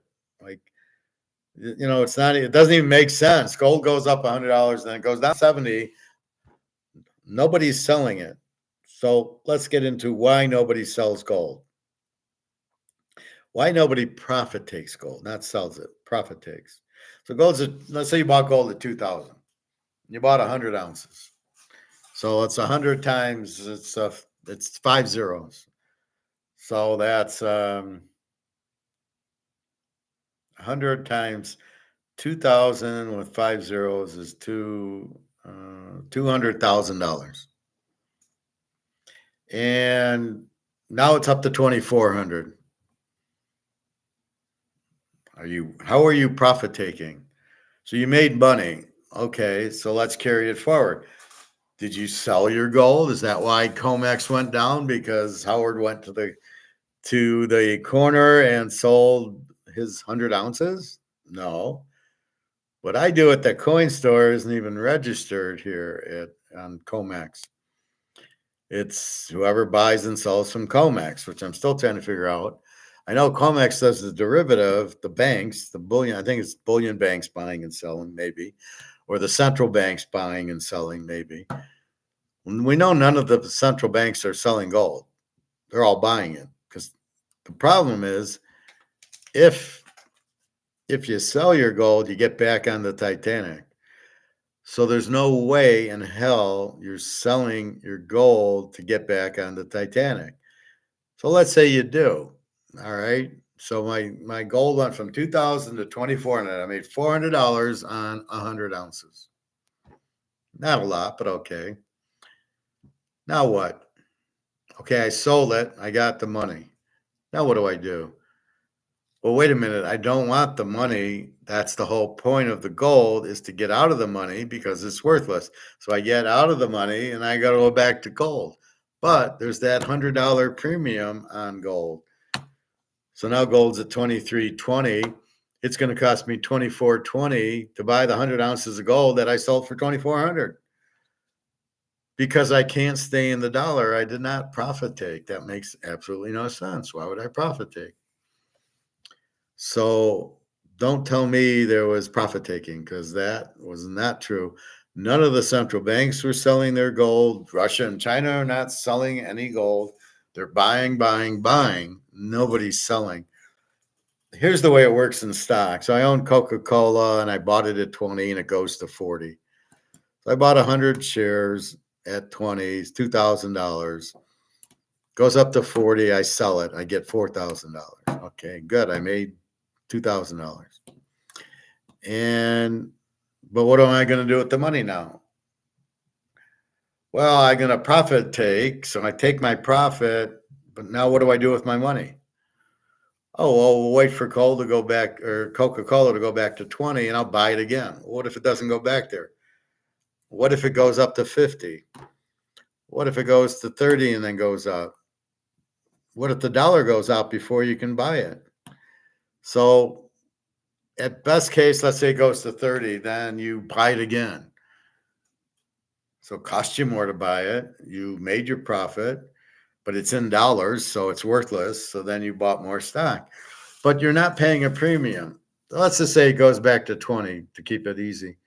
So I buy it at 20, goes to 40, sell it at 40, profit take, goes back to 20, then I buy it again. That's how a stock works. That's profit taking in a stock. But it is not profit taking in gold because of the premium. Even if you sell it at 2,400 and you have 100 shares or 1,000 shares, you got to buy it back because you can't stay in dollars. So when you buy it back, it goes down to 23.30. Now what are you going to do? You got to pay the premium. So you're going to sell it for 24 and buy it for 24.30. Does that make any fucking sense? Even if you paid $37 an ounce for it, what good is profit taking when what you're going to receive is this? That's the problem. You're going to receive worthless paper. So there is no profit taking in gold.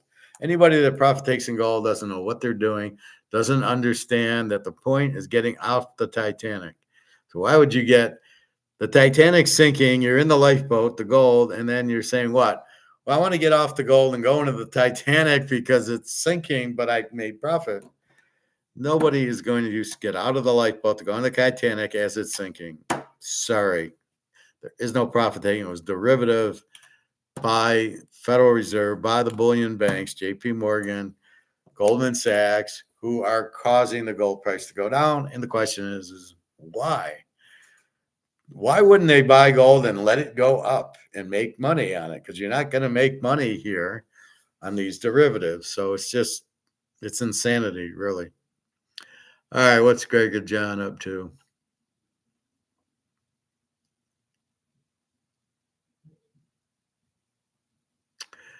Nick, or nice TK, enjoy your gold.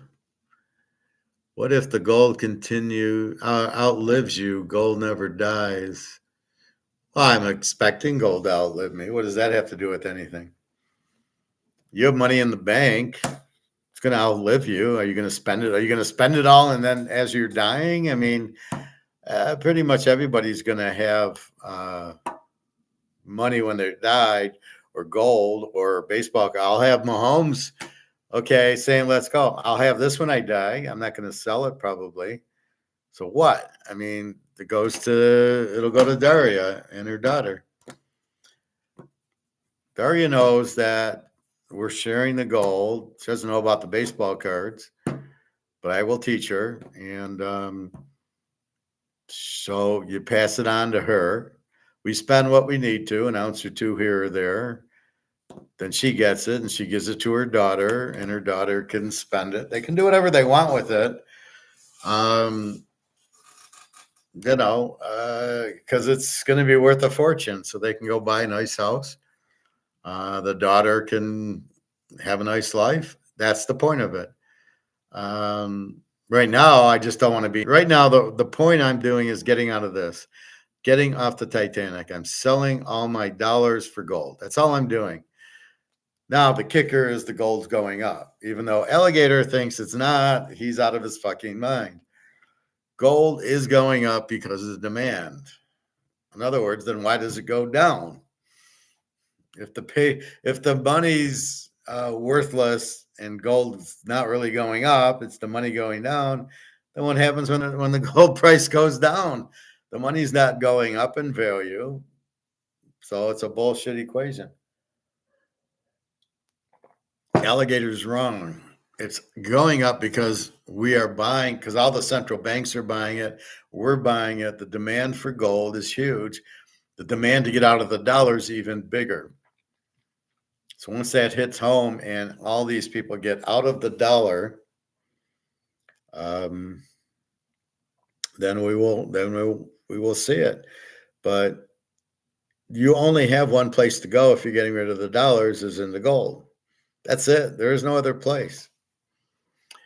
But I mean, Greg and John, that's just silly. I mean, what if the gold outlives you? I'm anticipating that, but I'm not buying it to hit the timing.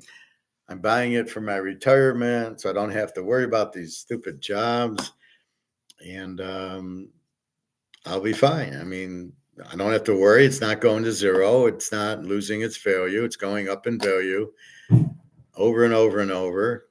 So that's what I'm looking at, is gold going up as protection, because I know I can't stay in the dollar. This is worthless, right? Look at Nazi Germany, 1923.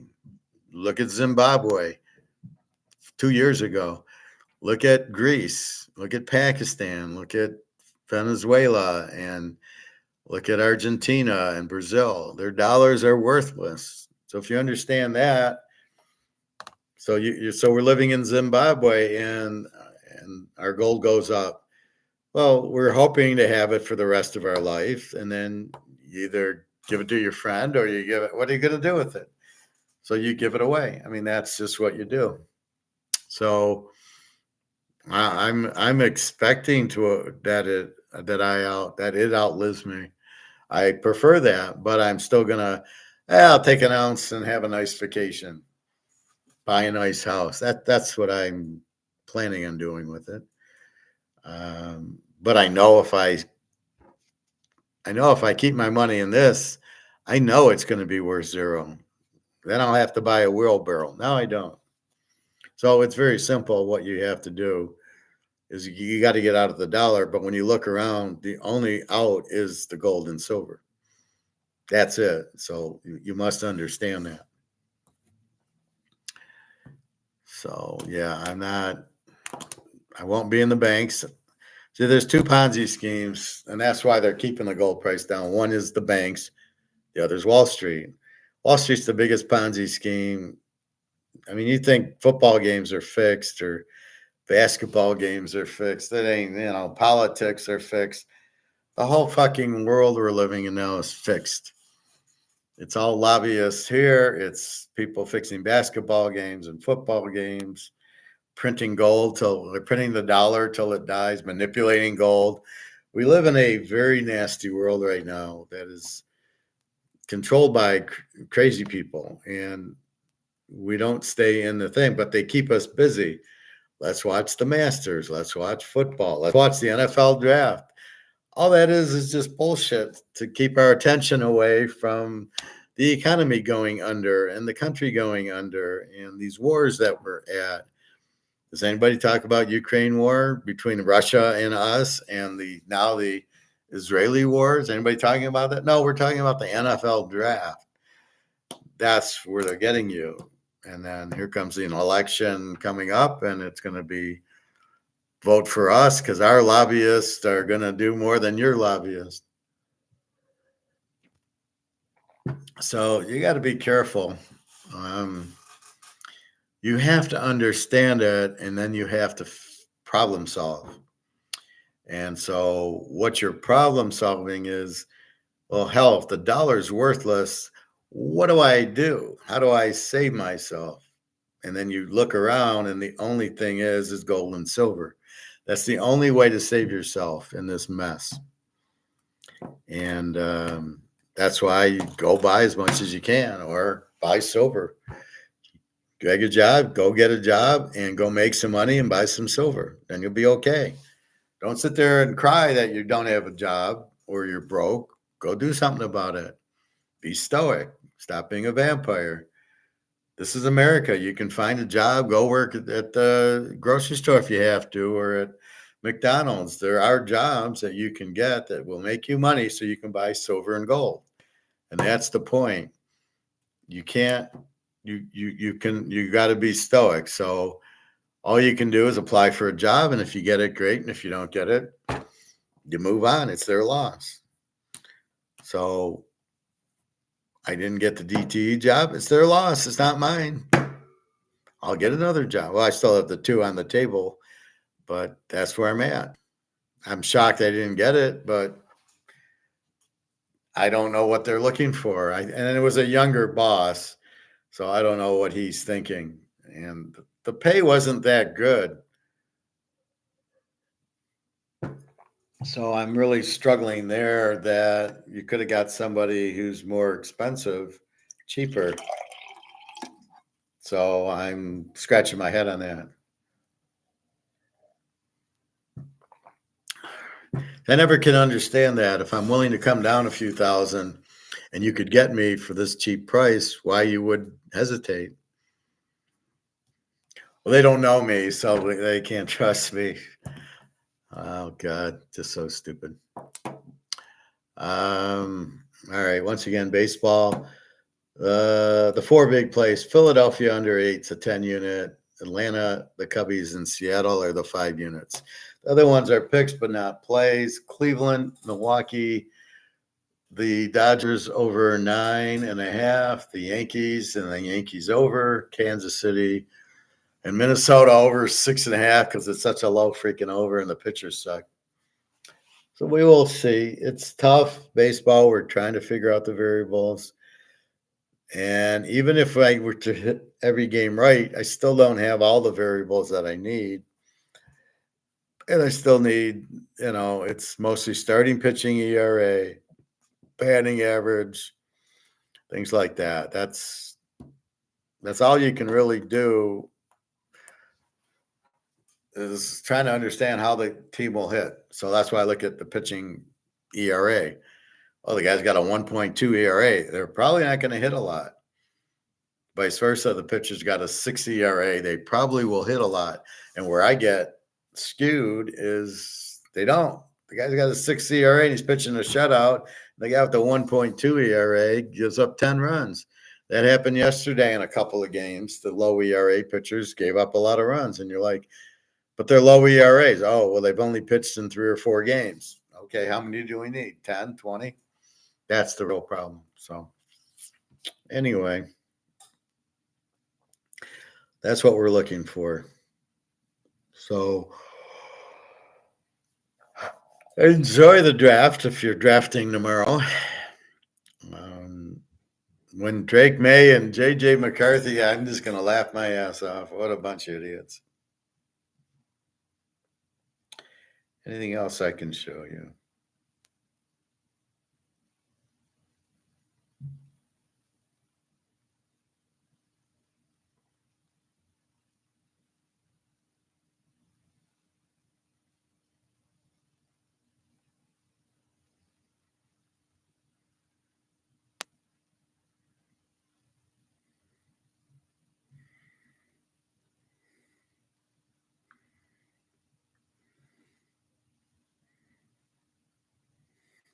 This is a pretty good video here, Stossel.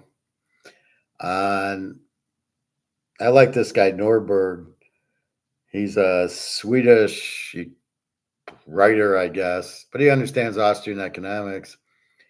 And so he defends capitalism. Everybody thinks Sweden is a socialist country. And he says, no, they're not. They're a capitalist country. There's a few socialist things they do, but primarily it's capitalism. They are a very good capitalist country. But yet everybody thinks Sweden's social. Name one place socialism works. Oh, Sweden. And he goes, we don't have socialism here. We have capitalism. What are you talking about? So it's a very good one that I watched. 39 minutes. I'll have to tweak it down. And then I showed you Alligator or Egon yesterday. And again, he thinks gold's going through the roof. And see, he doesn't look at the daily, like we look at the daily paper gold. He knows the ending. So in a stoic way, we know the dollar's going out and gold's the only thing. It's just when, right? He knows that too. So he says, I don't even bother with the paper price. You've got bricks coming out of the gold backed currency. You're going to reset the paper. They're going to get rid of the paper price and the physical because these derivatives are all going to go away because Russia doesn't want them. And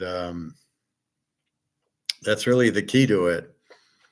So Egon sits there and goes, I don't even waste my time with this paper price. I know it's bullshit, and I'm waiting for gold to go up. So I'll just wait, and when gold hits a high number, I'm there. I don't have to look. It's like I know Mahomes is going to win, so I don't need to look at the second quarter. I'll wait till the fourth quarter, and that's it. So anyway, those are a couple good videos, but Sweden is not socialist. So we might be moving there. I'm going to go to Serbia in July. That should be nice. It looks really nice, actually. If you get a chance on YouTube, look up Belgrade, Sweden, Serbia, and it's a nice European big marketplace, a lot of restaurants, good hotels, a little bit of the Danube, little beach. And I'll be there with Daria. So I'm excited to finally spend some time with her and go from there and see what it's like. But it's got to be better than here. Just be careful with your gold and silver. Keep it in a safe place, not in a bank. Do not keep your gold in a safety deposit box at the bank. You'll never get it out. The bank will close and say you can't get to your safety deposit box. That's what's going to happen. You can't trust the bank. They're all Madoffs. You can't trust Wall Street. As Egon said yesterday, it's not your money in the bank, even though you give them 50 grand. It's not your money. It's not your money. It's not your stocks at Wall Street, even though you have 100 shares of Amazon. It's not yours. You have a title to it, but it's really JP Morgan, who, at the end of the day owns the stock.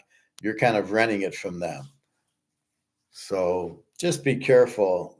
Don't trust any of the Ponzi schemes and get the hell out. That's what you got to do. So keep that in mind. So I got to watch.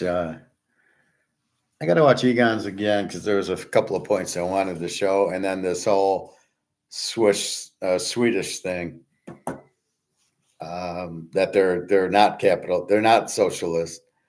It's just funny, and we know Switzerland. We're trying to figure out how they don't have a gold-backed dollar. This is just so weird. So if we need a place to live, we might Sweden or Russia or Belgrade, Serbia. Got to be better in here. This is just ridiculous. This whole, all the corruption and everything else. I'll tell you one thing I saw going to the dentist today that scared the shit out of me. I'm driving on the highway to get to off to the road to go to the dentist. And there's this guy on the side of a road with a gun. Yes, a gun. I saw it. And he's going around this car, like, I guess he's waiting for the guy to shoot. I don't know what he was doing, but he was like, it was like a movie, right? He's being very careful, like this, and he's being careful as if somebody's in the car ready to shoot him. And I'm driving as fast as like, get me the fuck out of here. I don't need to get hit by a stray bullet. It was scary. I mean, the guy looked like a undercover cop because he had the gun, but the way he wasn't like just shooting it. He was doing this, and then he went like this. And I was waiting for Jason Strahan to come out, or Michael Strahan, one of them. I was waiting for them to pop out, but it did scare me seeing the gun he didn't have a uniform on, and then is he going to just start shooting into the highway? Now I'm going 80, and once I get past him, I feel okay. But yeah, it was. I can imagine what these guys are in the war doing. They're peeing their pants regularly. I couldn't be in a war. I'd be up a tree somewhere. I'd be like the professor, just climb the tree and get the fuck out of there. And all the Russians have satellite images on everything. There's nobody going in there, and they are taking prisoners. I'd be like, no, I'm white flag. I'm the professor. I got gold.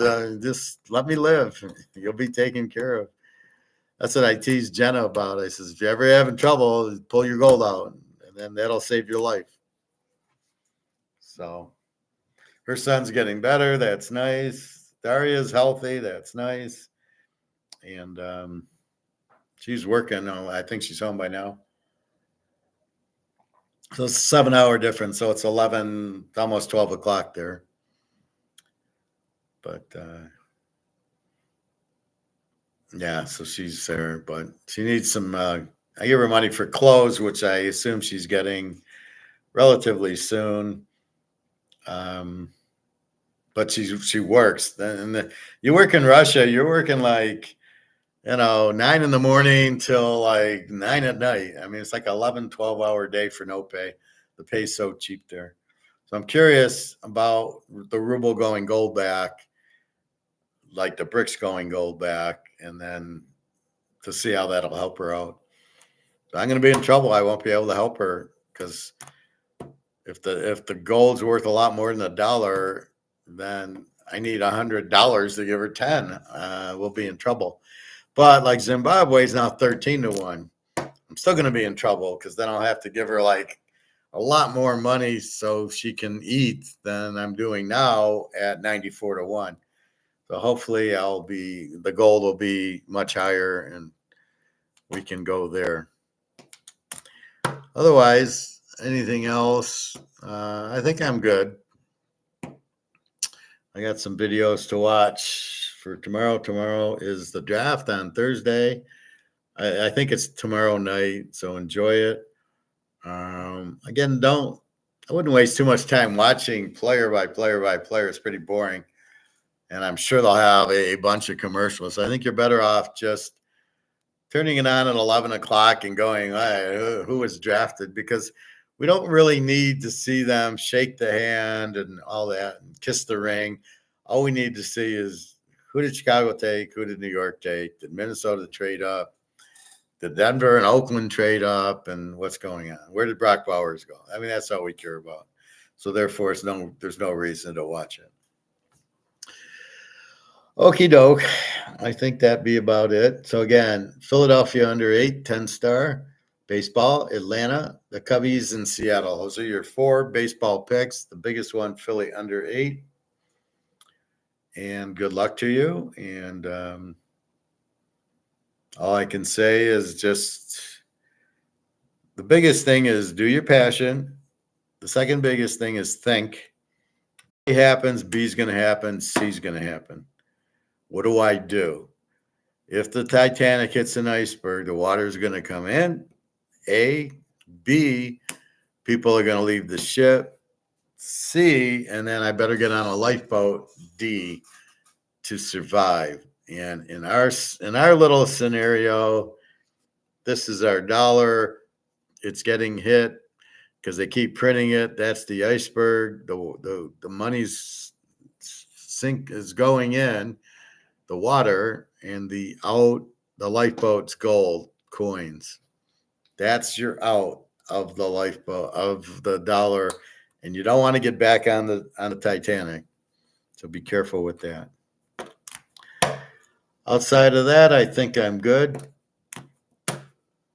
And have a good night, everybody. I will see you. Well, tomorrow is what? Thursday. I don't have anything going on. Like today, I had the dentist, even though I didn't stay in the pool. So hoping for like 1:30, 2 o'clock tomorrow. And I'll get some more videos to talk about. All right. Have a nice day, everybody. www.teaserking.com. You want to get hold of me, there's my email there. So just email me, please. And off we go. All right. Have a nice day, everybody. Take care. Be good. Be healthy.